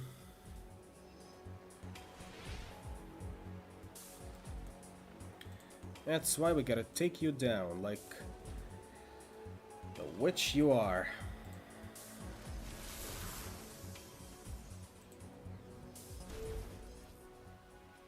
Assist machine operations data. No stolen and turned. Hit all data stores and the core system nodes in Prosperity Tower. Only a small quantity of data resides here. The file header says something about a shutdown procedure for Lab 12, but it's bogged down in technical terms and code names that make understanding the contents of the file difficult. However, one data block clearly contains a few passphrases. Block your IC passwords for the assist machine. Very good. Now we can get out of here.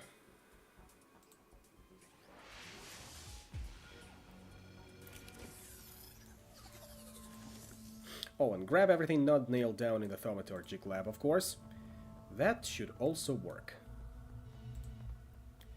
Now, what was that key once again?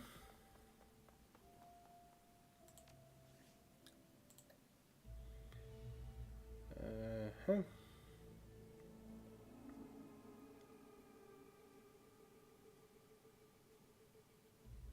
Eight, 9, 7, 4.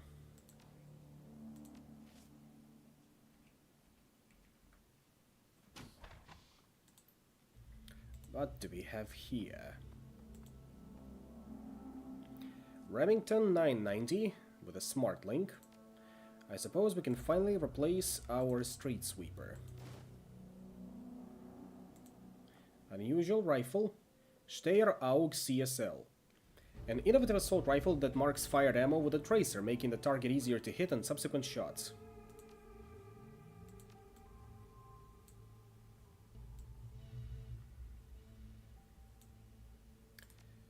Why cannot I stash the items that I have right now?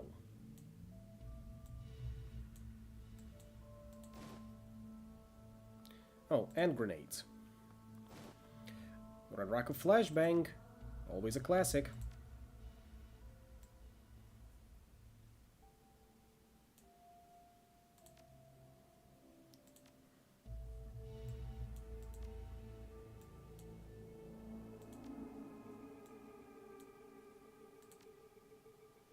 HE Phosphorus, also a classic. And some medical supplies. One advanced med kit here. Another one to the stash, and Dock Wagon Gold Trauma. That's the jack point that we use, so we no longer need it.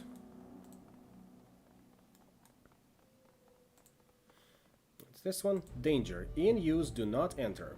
Fine. Now, what was the code on that one?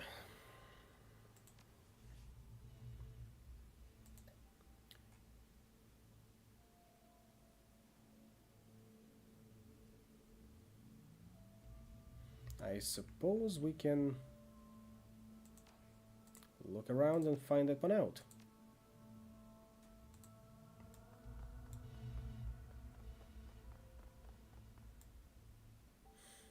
Or maybe not. I think we've got everything we need in here.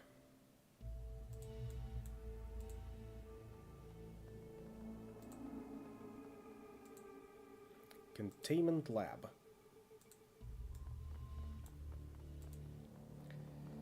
Well, time to hit the books. Or rather, hit the numbers that the plastic-faced man gave us.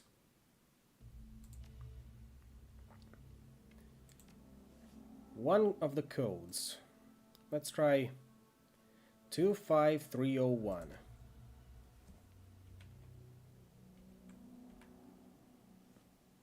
Numerical code accepted. Please enter second sequence. And that one is going to be 44526.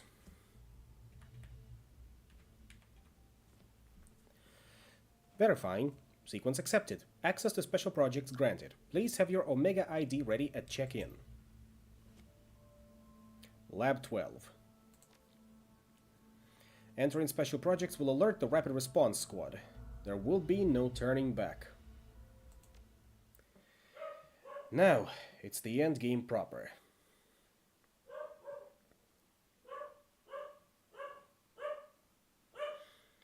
With the elevator codes acquired, you head into the enclosed space, watching the ceiling access panel closely as you make your way to Lab 12. Light elevator music contrasts sharply with the smell of sweat and cordite. As the lights of the elevator hit 12, you cover the door and wait.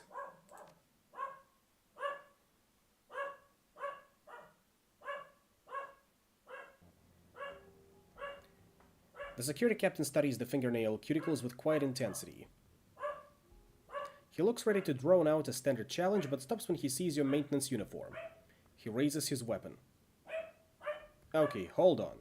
You should know that maintenance is not allowed to be in here without an Omega level escort. You have 2 seconds to produce an Omega level ID before I open fire. We don't have it. Hey, no need for this to get bloody. Bring him down!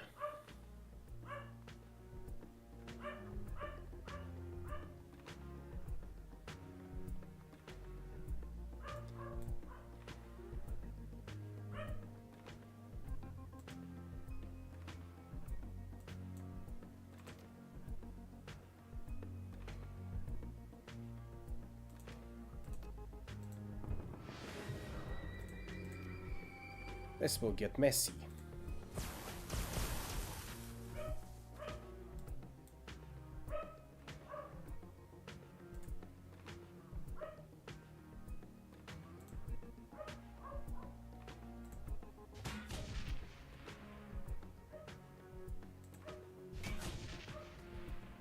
That's a good miss. Keep it up, Isabel. As for me, I think we can go with an HE phosphorus right here.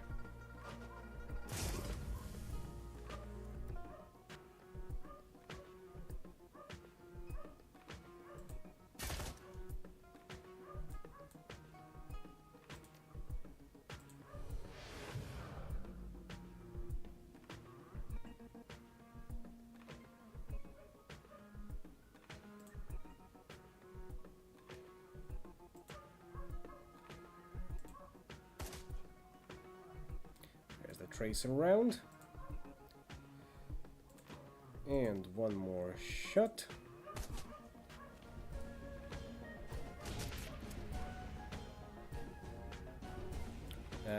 You stay over there, pal.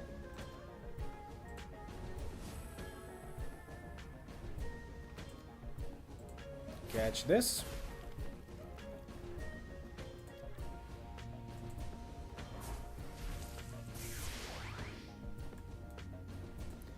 Now I should be able to take you down a little easier. Come on now. There we go. And another one. And another one falls.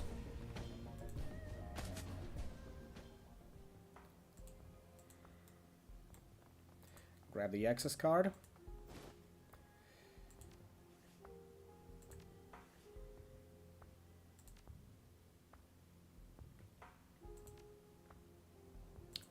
Heal up me. Do I have access to my stash? I don't suppose I have.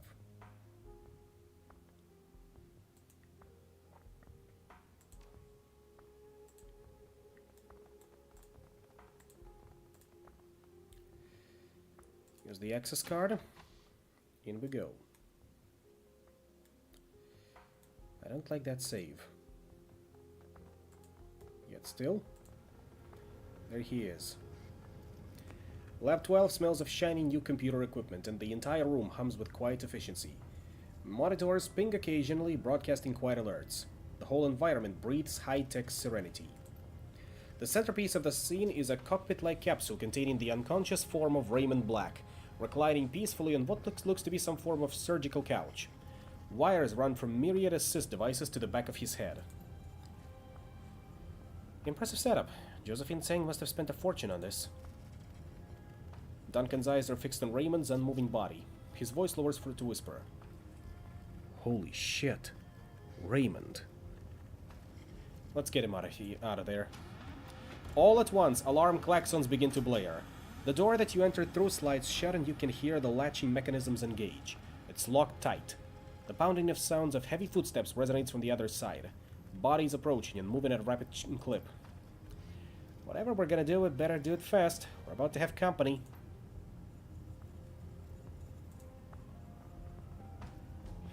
Scrolling through the reams of information on display, you eventually find step-by-step instructions for disconnecting a subject from the machine while it's in a state of operation. The instructions do not look promising. This is hopeless. We can't shut this thing down according to the normal spec. We don't have the time, or the clearance, or the personnel.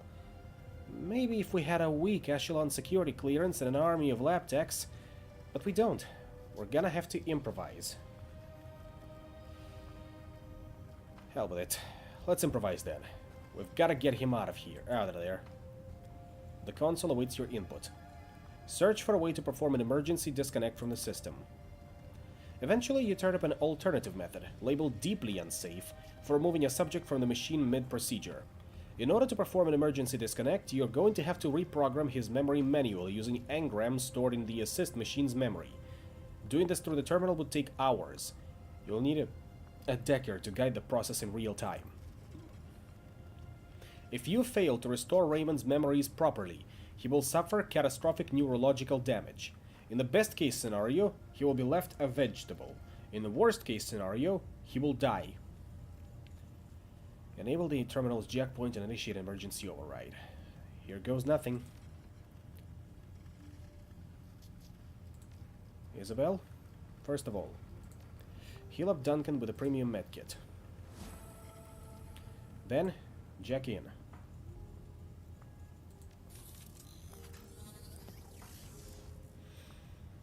The rest of us better watch ourselves for what's gonna come out of that door. There's better not be any max tech or some such. I trust things will go as smoothly as they can. Given the circumstances.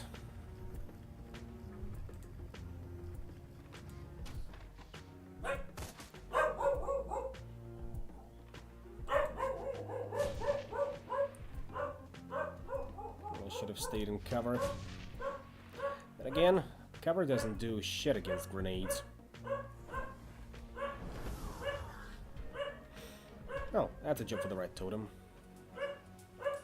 So once again, remove Raymond from the machine in time. Blocker IC passwords for the assist. Engram Bank 1, dawn, dusk, night, noon.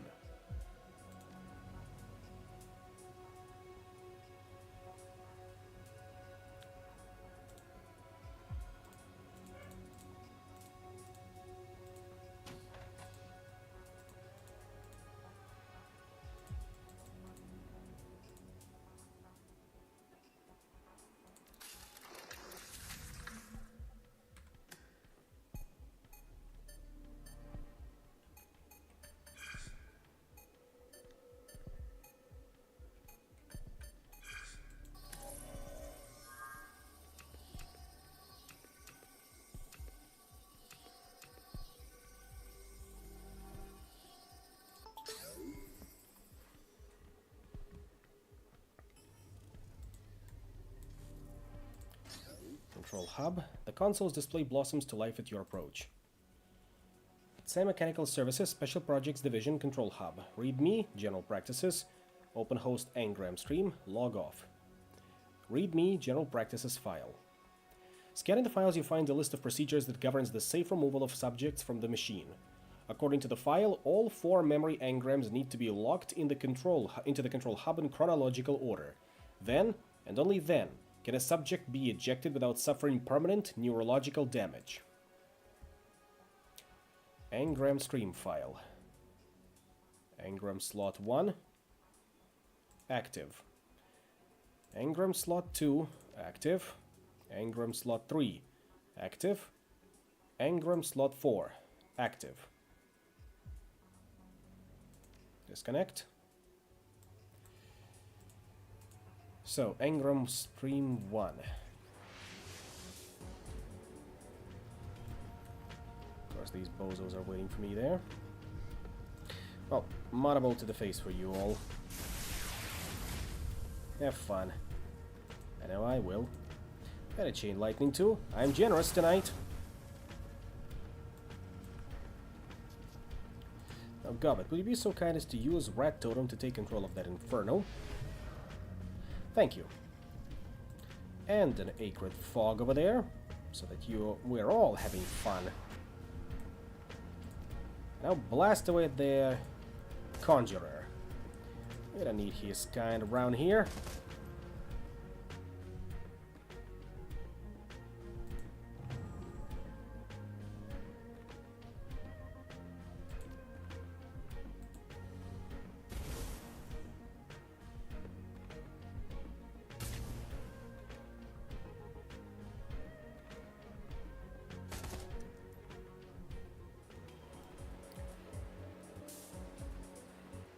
What should I do with you, bastard? Or the bastards? Because there is still a lot of you out there.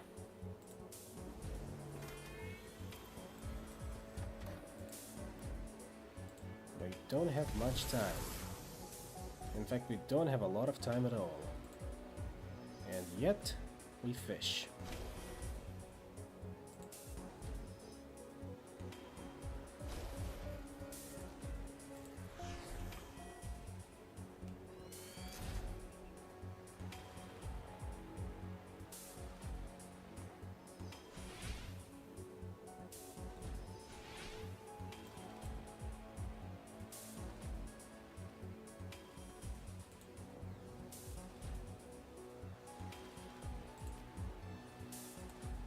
%, chance to hit. Very good. Same with that one. Good thing we missed.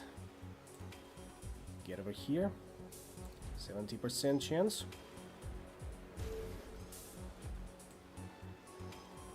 67% chance. That's what I wanted to see. Enter password. That one should be Dawn.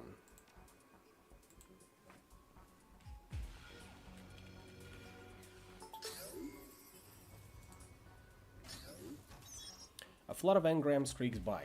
You hack into the flow, capturing a small clump of tight, distinct memories, tiny and round. One of them glows, set apart from the others by its intensity. The verdant aroma of a still pond on a late summer day. Its reflective surface is disturbed by a single tear. As the ripples glide from its impact point, a young boy's face is reflected in the water, grief fracturing its innocence.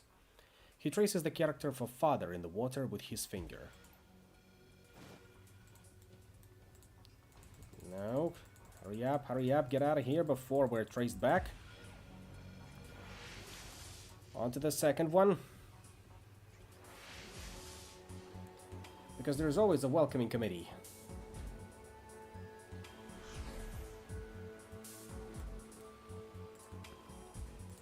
And we always gotta not disappoint them.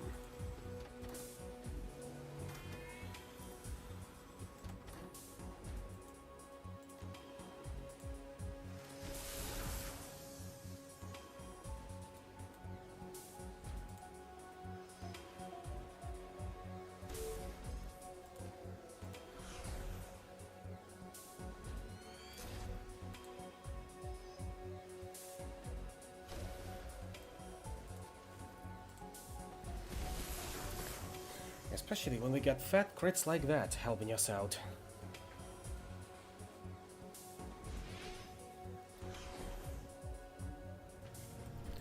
Now back here. You are going down. Same with you. Now, any one of you wants to be my acquaintance, I will happily provide.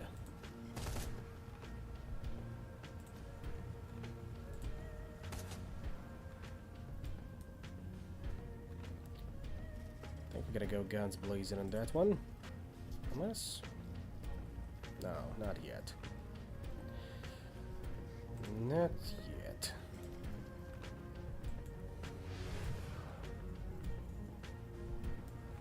Duncan, can you finish off that grenadier? Almost.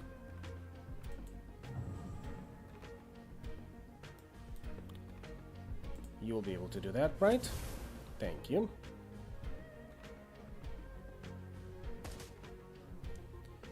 Now, bastards. I see more of you coming. I gotta spam more Acrid Fog specifically for the likes of you. Now back to you.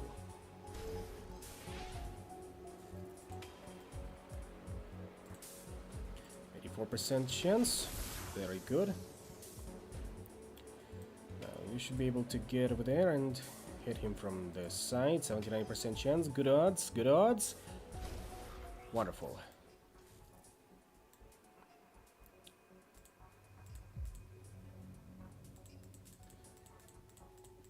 Do not get caught. Do not get caught. Do not get caught.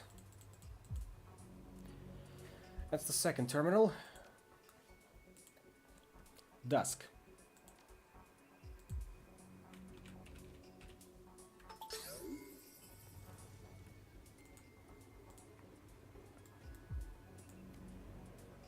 A cascade of engrams tumbles as it streams past. You hack into the current, capturing a thick knot of distinct memories, firm and full. One of them seems to move from within, attracting your attention. The youth center's gymnasium is thick with a scent of adolescent perspiration, marked by a steady diet of cheap soy protein. What a way to say Musk. His authority as youth director is challenged, and although the boy couldn't be more than 12, they stand eye to eye. The boy looks at his graying hair and sneers. "You better know Kung Fu, mister," the pudgy boy says. "I know a lot of things," he replies. "Are you smart enough to learn them?" That's Raymond's memory of Duncan.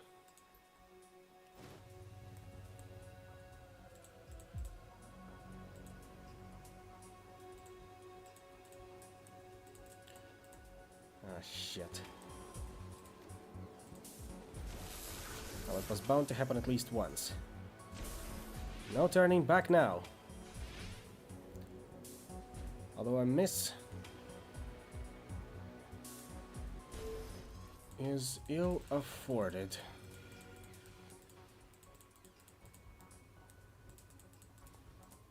Out of there.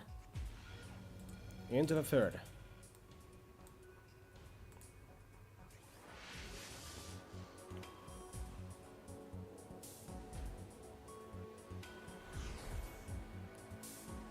Same welcoming committee as before. Good thing I still have my associates on standby.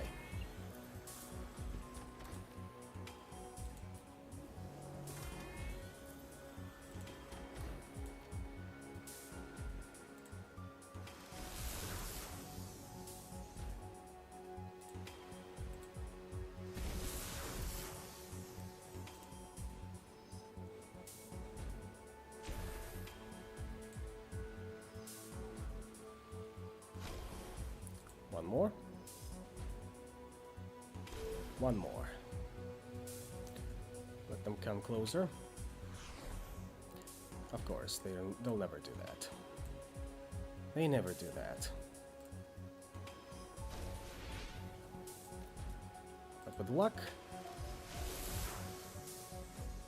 one more shot is all it'll take.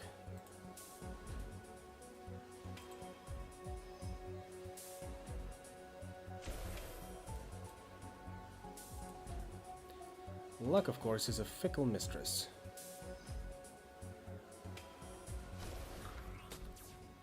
Still, I am spending luck as a tangible resource, because that is all I can afford at this time. Duck and weave. Third password. Night.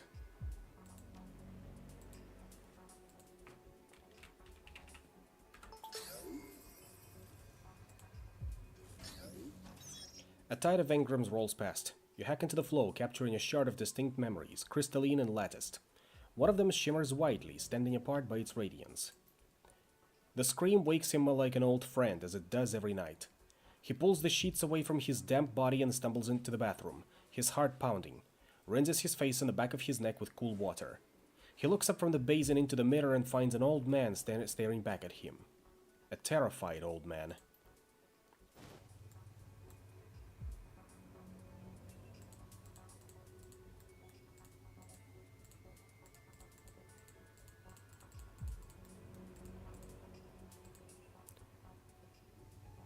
Now, into the final one. And while we're there,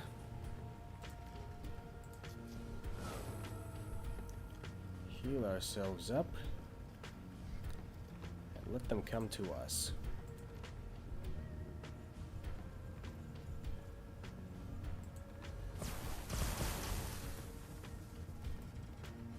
Especially like that.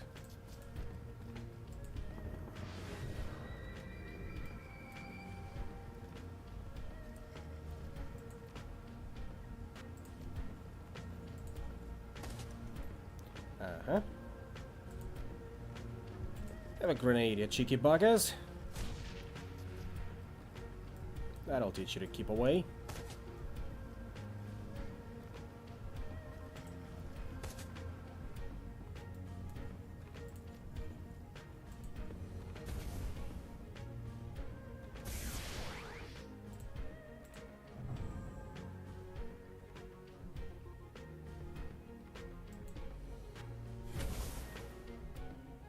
One and two.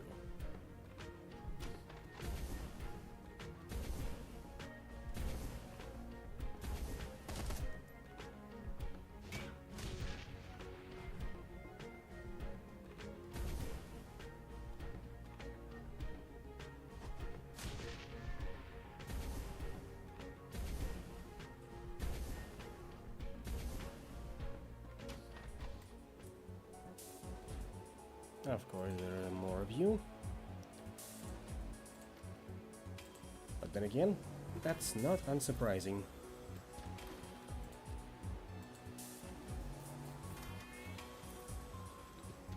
Take up your positions and begin.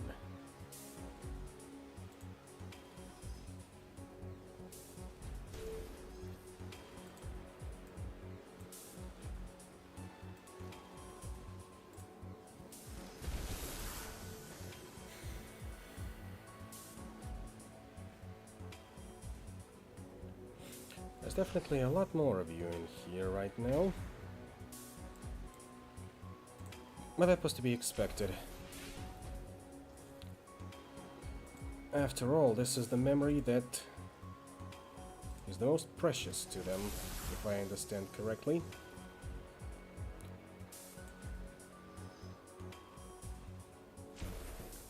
Gotta wail on them with all we have. By that I mean, aim better, aim true, and give me lots of crit damage. Ah. Oh. You best get out of my sight. I said get out of my sight, before I piss on you too.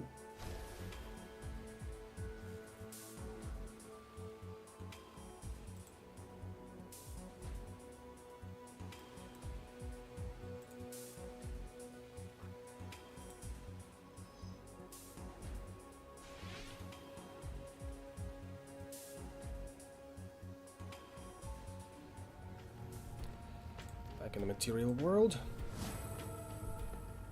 We're holding on as best as we can. Mana ball. Acceptable miss.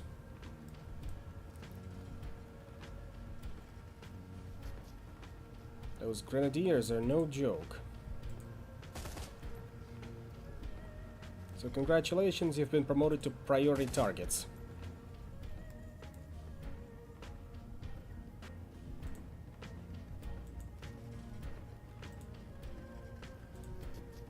Flush him out.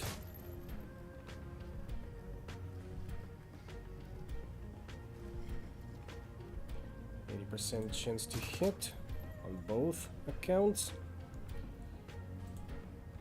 And a tracer shot for good measure.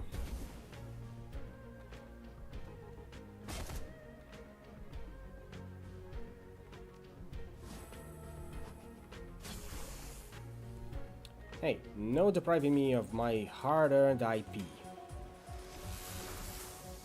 I worked for it, I bled for it, and I will not be denied. Final password. Noon.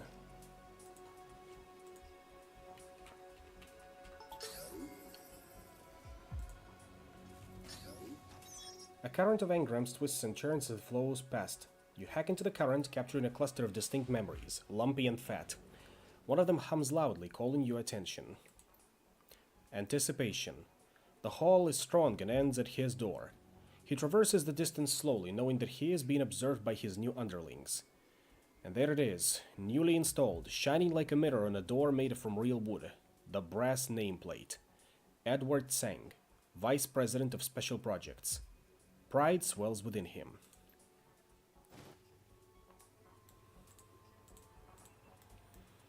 With any luck, the password names should be an indicator as to how it's supposed to go. Meaning, dawn, noon, dusk, night. Which is 1, 4, 2, 3. Typing it out for myself. 1, 4, 2, 3.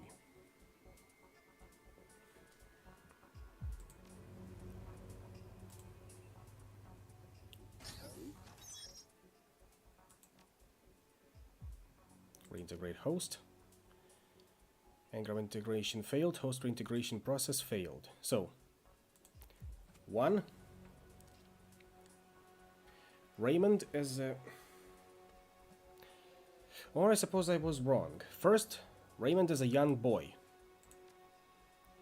Slot 1 locked. Slot 2. Raymond as a middle-aged man. No, young executive.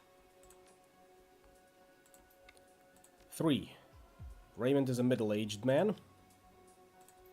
4. Raymond is an old man. Reintegrate host. Check in engrams. Success. Reintegration process initiated.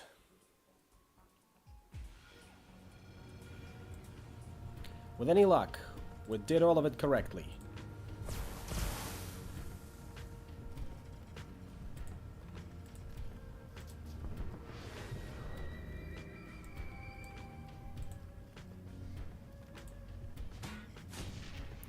One, 2,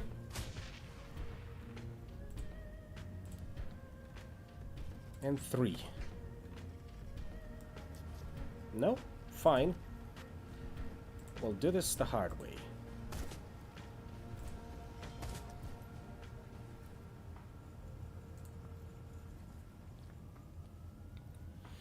The clean room echoes with your footsteps as you approach the capsule containing the surgical couch. Through the window, you can see that the last 8 years have not been kind to Raymond Black.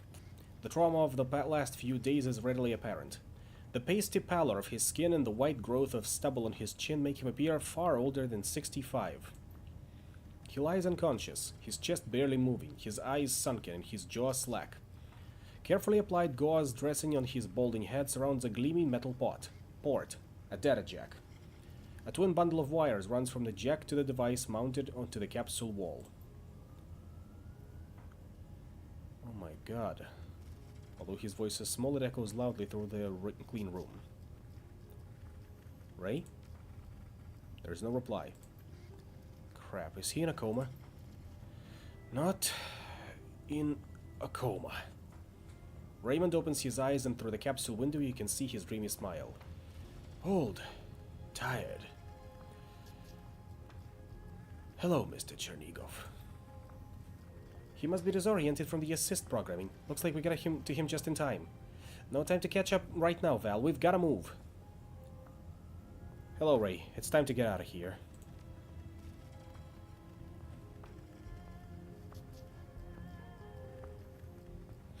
Disconnecting Raymond from the assist device proves to be straightforward, as does getting him out of the capsule and onto the clean room floor. It feels as if he barely weighs anything at all. Although his breathing is a bit erratic, Raymond seems steady enough to on his feet. Lead on. I'll be right behind you.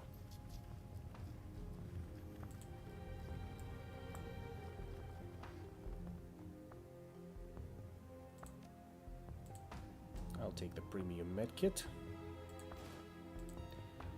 And now we can get out of here.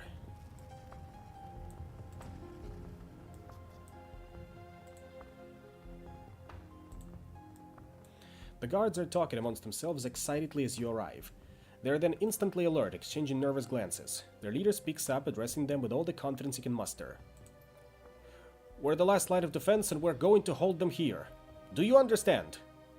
The guards are clearly frightened, but appear ready to follow his orders. You can see his confidence rising at their reactions. Stop where you are, runner. Drop your weapons, or we'll open fire. We just took down your whole security network and cut our way through your best squad. You sure this is how you want to play this? The guard looks to his co-workers and nods to you. Nope, this is definitely not how we want to play this.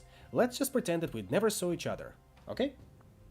He takes his finger off the trigger and begins lowering his weapon. Smart play.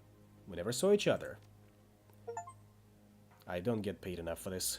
Get the last of the sane guards to let you pass after rescuing Raymond. The guards lower their weapons. We're all people at the end of the day, and you made the right choice.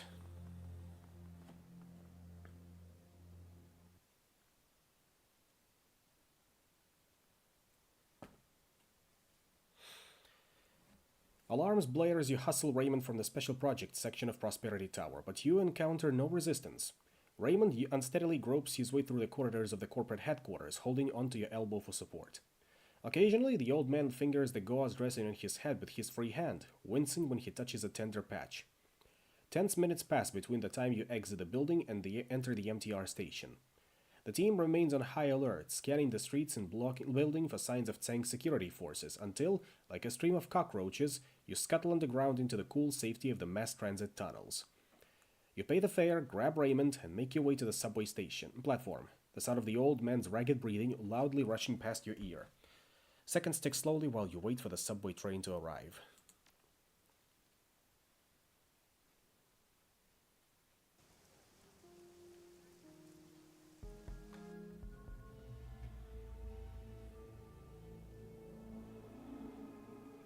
The team hustles Raymond onto a subway car, quietly taking up defensive positions and scoping out the platform for signs of pursuit. The old man is unsteady on his feet, but he insists on standing under his own power. He grabs the railing and holds on with the white knuckles as the train lurches forward. A group of tourists sit nearby, conspicuously avoiding eye contact with any of you. Your crew looks over the old man with a bandage on the back of his head, exchanging meaningful expressions. Raymond squints at the odd group surrounding him, but his nod indicates that he understands he's among friends.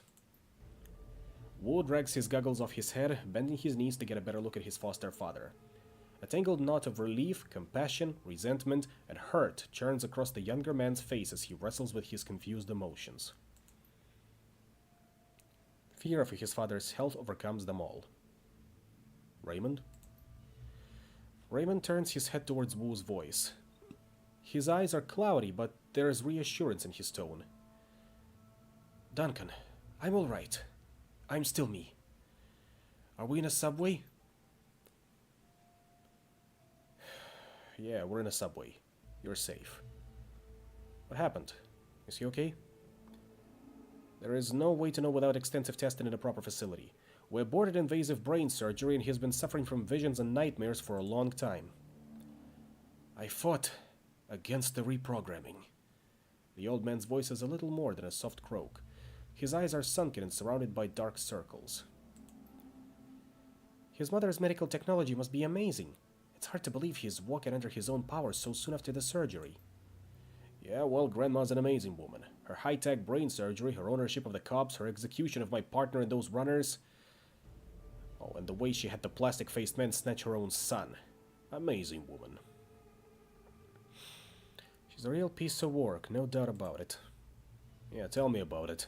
Apparently her son is too. This man, whoever he is, has a lot of explaining to do. Are you ready to start telling us the truth, Edward? The old man tilts his head up to the orc towering above him, and although exhausted, his jaw sets firm. Yes, Duncan, I am ready to tell you everything. I had planned to explain it all when you arrived in Hong Kong. We're here now, Ray. You are here, and I am grateful for all you have done for me, and that you needed to do. It's more than just exhaustion. The words are challenging for him to speak. The old man leans back on the wall of the subway car and gathers his thoughts. He seems to swoon for a moment, but he then inhales deeply, swallows hard, and pulls himself erect. My name is Edward Tsang. I am the only son of Josephine Tsang, the CEO of Tsang Mechanical Services, heir to the company. Before I left Hong Kong, I was the vice president of special projects, the up-and-coming star of the company. Was prosperity one of your special projects? Something you've never seen before washes over the tired old man's face. Shame. You've heard of it. Prosperity. I see. Raymond takes a breath and the labored croak of his voice drops to a monotone. I was part of a project my mother envisioned to rebuild Kowloon Walled City, a walk-in neighborhood for underprivileged citizens, fully integrated with job training programs, co-op childcare, drug counseling centers. It was a new approach to low-income housing in the East, the springboard to prosperity for hundreds of thousands. Yeah, that doesn't sound like the place I grew up in. Raymond is 20 years away, doesn't seem to hear her. Mother personally oversaw every aspect of the project, to ensure that every detail was executed properly, chose each project manager herself, chaired regular status meetings with architects, builders, visited the work site for surprise inspections. She was driven to make her revitalized walled city a success. So that was prosperity? Another low-income housing project?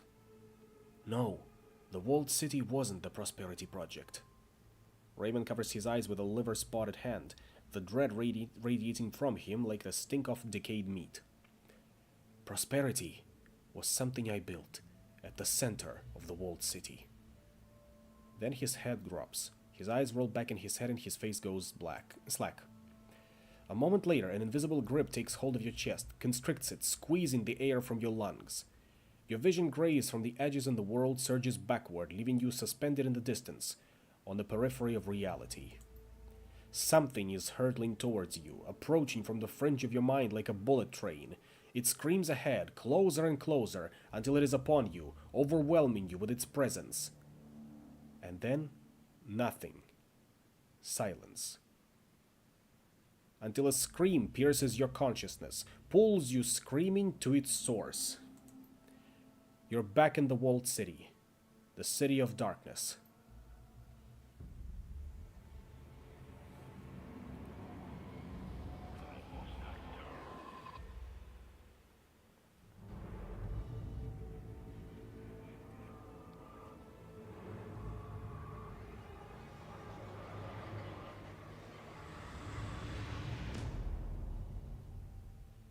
Teeth.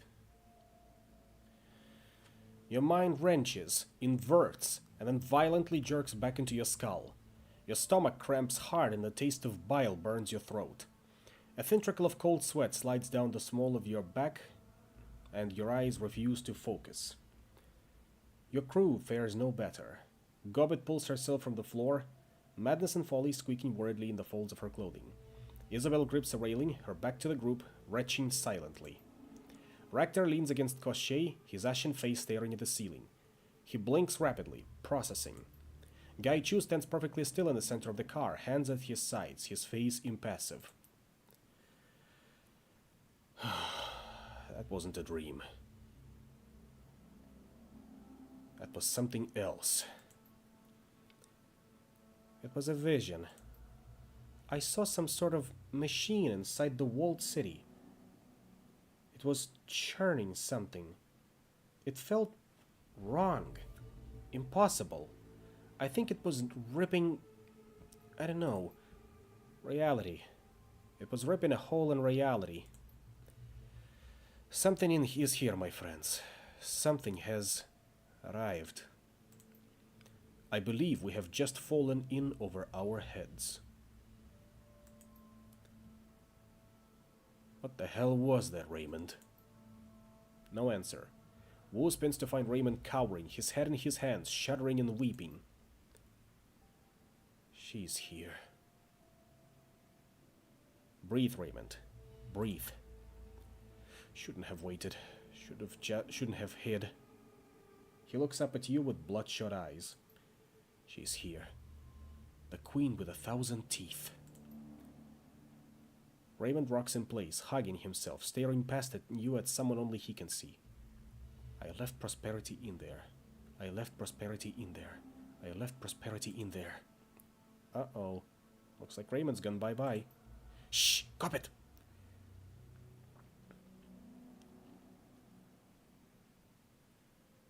Take it easy, Raymond. You're with me, Valerie. The old man looks at you as if seeing you for the first time.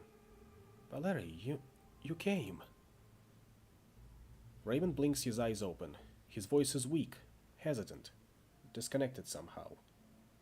Are we in the subway? The right corner of his mouth twitches noticeably. Why is he stuttering? He's not. I used to stutter. And this doesn't sound like a stutter to me. Something else is going on. Could be the visions, could be the aborted brain surgery, or some combination of the two. Something bad is happening. Began a long time ago. But I'm responsible. The queen. Prosperity. The queen with 1,000 teeth. These dreams, visions. They've been coming to you for a long time, haven't they? Yes. Oh, yes. I've been plagued by the nightmares for a long time. Raymond's lips start to tremble. They began years ago, sporadically at first. Vague dreams, wrapped tight with guilt, with shame. Until this last year when the frequency began to increase. Then the imagery clarified, started to repeat. Teeth. Thousands and thousands of teeth. And the sounds of suffering began to drown out even my waking thoughts. That's when I knew I had to come back. To do what? To correct a mistake I made a long time ago. My fault. Prosperity. All those people. Those poor, poor people. When you worked on the walled city? Yes. We rebuilt it in 2031. New approach to low-income housing. I was in charge of a special project. An experimental project. One that would help countless people if we were successful. We know. We already covered this, Raymond. Prosperity. You know about prosperity? Yes, sort of. We already covered this, Raymond. We know that it's in the center of the walled city, and that Edward Tseng built it. Why don't you start at the beginning, Raymond? Tell us what all this is about. The beginning, sometime in the 20s, my mother awarded me the contract. The contract to rebuild the housing development, the walled city. Well, from the results, I'd say your mom kind of blew it. Prosperity failed. I told you, the walled city wasn't the prosperity project. Prosperity was the fortune engine I built at the center of the walled city. My special project. Fortune engine? What are you talking about? You can't create fortune, Raymond. You kinda can, Gansho. Some practitioners of feng shui believe they can do it. Ever heard of the Bagua of the Eight Aspirations? No, Gobbet. I must have skipped school that day. Keep going, Gobbet. I want to hear this. It's neo-feng shui. The masters of the craft can map the flow of qi and how it corresponds to different aspects in someone's life. Fame, relationships, creativity, inner knowledge, health, and fortune. That's 6. I thought you said there were 8 aspects. I don't remember the other 2, but one of them was definitely fortune. So what does your fortune engine do? The fortune engine was designed to improve the balance of qi in a negative qi environment. A negative qi environment? Somewhere shitty, like a slum. Like a low-income housing project. I believe that with a fortune engine, the rebuilt walled city might never become a slum. But the machine malfunctioned. How does this thing work in the first place? Raymond rises slowly, pulling himself from his crumpled heap. His tone turns instructive. The old Raymond. But this time, the explanation is halting and wary. Think of the fortune engine as a sort of propeller blade moving through astral space, circulating qi, keeping it fresh. When qi flows, when the rhythm is right, the results are positive, fortuitous. When I brought my design to the fortune engine, to my mother, she embraced it. She more than embraced it. She bankrolled it, put an entire division of Tsang Mechanical under me to develop it. Sounds like a big bet. The biggest of her career. Mother said that if the machine could bring fortune to the less fortunate, it would prove my theory. And if it could help the poor, imagine what a fortune engine could do for Josephine Tsang. But that's not what happened, was it? Something went wrong. The people in the walled city didn't benefit from your fortune engine, did they, Raymond? The old man bows his head. Does not answer.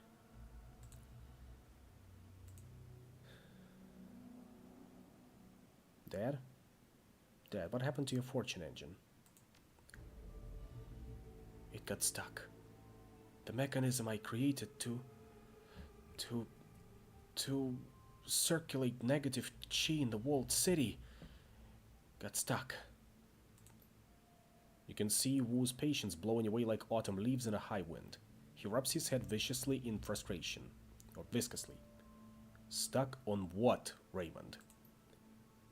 The old man gets a confused look on his face. His lips move soundlessly for several moments. Wu leans in close, drops to a whisper, seethes in his foster father's face. Stuck on what? Raymond winces at Wu's tone and stumbles back a step, but it does the job and the old man focuses. Something in astral space. I wasn't sure what. That sounds bad. The machine started pulling negative qi, and the walled city started to fill with it. Fortunes turned bad. I've been in places where the feng shui was really bad. That's not what I felt when I was in the walled city. No, qi needs to flow. Eventually, the enormous pool of negative qi became toxic.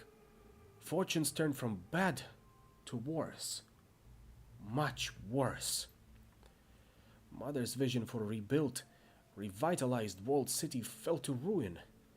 It only took a few years, for the trapped toxic chi to turn a brand new housing development into a hellish slum.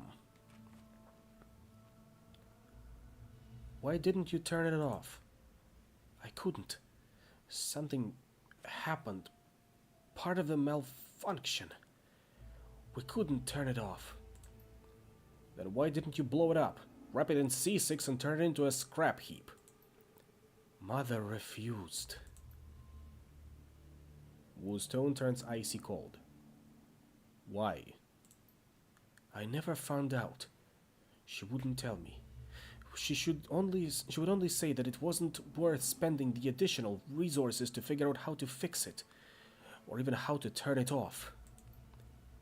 She sealed them off the maintenance room. Our engineers poured a sarcophagus of thick concrete around it so no one would ever find it, ever find out what we had done. Then she wrote the project off as a business loss and moved on like nothing had ever happened, right? Yes. After that, I left Hong Kong, started a new life in Seattle. Found you two. You should have stayed, tried to do something about it. You were a coward, Raymond. Yes. Yes, Duncan, I was a coward. And the guilt, the burden of my cowardice gripped me like a vice that never loosened. It's eaten me from the inside for 20 years. And then the nightmares began. Horrible. Still, I kept working on the problem, night and day. That's the work that kept you in your study until all hours of the morning. It took me years, even after you left, to make the connections, find what to do. But I did. I figured it out. And still the nightmares intensified until they became unbearable. I knew I had to come back, fix what I had done. That's why I contacted you, to help me see through. Wu mumbles something about but all you can make out is the word coward. Wait, there's still a piece missing. What's causing the visions we're all having? When the machine malfunctioned, when the circulator became stuck in astral space, it lodged in another domain. And something lived there. Not good. After 20 years of constant force, the circulator finally began tearing astral space, created a rupture in her domain. And now she's pushing through. And now she's pushing through. And now she's pushing through. Yeah, she's pushing through, all right. A queen with 1,000 fucking teeth. I think you brought here, Raymond. I understand that, Mr. Wu. That's why I came back. I believe she is only partially here. She hasn't pulled all the way through yet. She's probing her new hunting ground. I know what to do now. How to extract the circulator. Shut the machine down before she can fully manifest. Just get me to the center of the walled city, to the fortune engine. I will do the rest. Please, help me. Help them.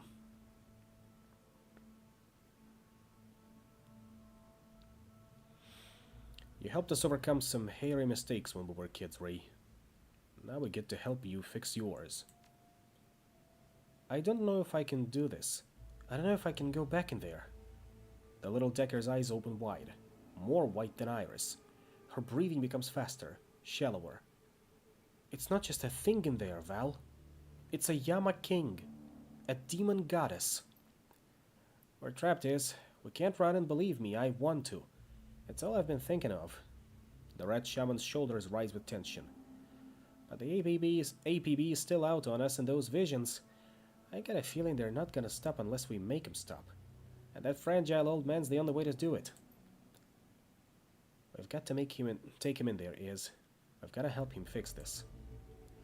I, for one, wish to see this fortune engine. I'm intrigued. I willingly go. I have the opportunity to kill a god. I cannot allow the opportunity to pass unanswered. I hate this fucking country. I hate this life. Valeria is right. We owe you, Raymond, and I'm not walking away from that. I'll help you fix your mess or die trying. Then we'll be even. I'm no coward. Well, we're all in agreement. Fear grips the people streaming in from inside the walled city. The storm isn't a typhoon. It's something else. Wow, this place looks even worse. What the hell happened here while we were away? Raymond and Wu stand near each other in the rain, staring at the walled city, not talking. You look like you have something on your mind, Mr. Chernigov. Are you going to be okay, Raymond? I don't think so. No.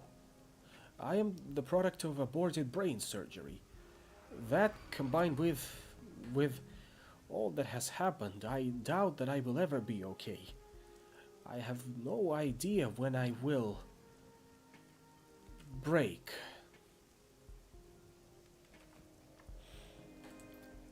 And although I'm relieved that you rescued me before my memory was wiped, part of me grieves at the thought I could have been free from all of this. I bet those people in the walled city wish they could be free from all this too. Indeed, but they are proof people can adapt to harsh circumstances. I will learn to live with this hardship like they have. I think we're all learning a lot here. For example, Valeria and I learned that you're a genius who can create magical machines. We learned that you have a rich, powerful mother in the ruling council of Hong Kong who kidnapped you to reprogram your brain. And we learned that the two of you are responsible for the suffering of thousands. Pretty big score from my perspective. Did I get everything? You left out that he is risking his life to try and fix it. That's just it. He can't fix it. You realize you can't fix it, right, Edward? You can't erase 20 years of misery and suffering. The best you can hope for is to remove the unnatural part of it. Allow that horrible slum to be horrible without toxic chi, or whatever you said. You're not gonna push the make it all better button. We can stop it from getting worse. We can stop her. Oh, right. Let's not forget that at the end of this road there's a demon goddess waiting for us. And I don't think she is gonna be too sweet on the idea of us closing the door on her. No. But I'll tell you one thing. I'm not gonna be like him. I'm not gonna run. Raymond cringes at that. He screws his eyes shut, trying to ward it off. But then he's still for a moment and his jaw sets. And when he opens them again, his eyes are defiant, authoritative. I did what I did to help people, Mr. Wu. And when I couldn't help them anymore, I left and I continued helping people in Seattle, in that teen center, in that slum I took you from. Or did you forget where you were from? Oh, I didn't forget, little man. How could I, with you reminding us of it every chance you get? How you saved a poor little Chinese boy after you ran from the thousands who looked just like him. My motivations for helping you aren't relative, Duncan. Look at you. The results are what counts. I know, Edward. Your motivations for building that machine aren't relevant here either. The results are what counts.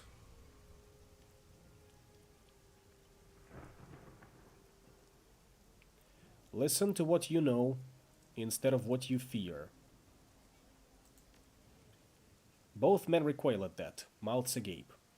They stare at one another, remembering a time years ago when they were similarly conflicted. What do you fear? A thing with lockjaw. Double tray. I just realized why you were always so on edge all those years ago, while you were raising us. Why you always seemed so tortured. You've been carrying this around the whole time. I have. But that guilt is nothing now. When I think of what the circulator, the rift, more of them could get in. More like her. Do you think that can happen? More Yama Kings can make it through? Yes. The possibility exists to remove the choke. The machine could be set to overdrive the circulator, tear the astral rift even wider, open the floodgates for more to enter. We can't let that happen. No, Raymond. We can't. We won't. Sometimes all it takes is one carefully inserted phrase. But at least the family is back together and they're no longer mad at each other. At least for now. What's our next step is gonna be? Talk to the Triad Soldier. We still have St. Business Archives and the chip cylinder for Reliable Matthew. Now we do have some karma to spend, so before we end it for tonight, I think we can finally raise Charisma to 8. No, wait. We can't. That would be Karma 15, so only 7 it is for now.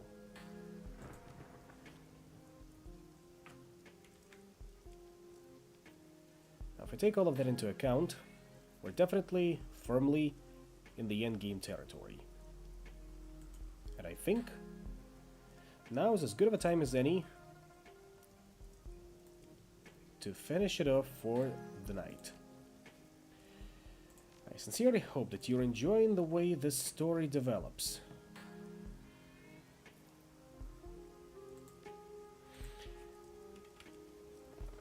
And yes, Gaichu is no longer pleased with just eating people. He needs to kill a god, like any self-respecting samurai would. But, as I was going to mention, I would like to thank you all for coming. I will see you all tomorrow during the movie night. If I am looking at the voting correctly, then, well, there is still only one vote. It's for 28 days later, so Halloween in July it is. In that case, I'd like to thank you all for coming.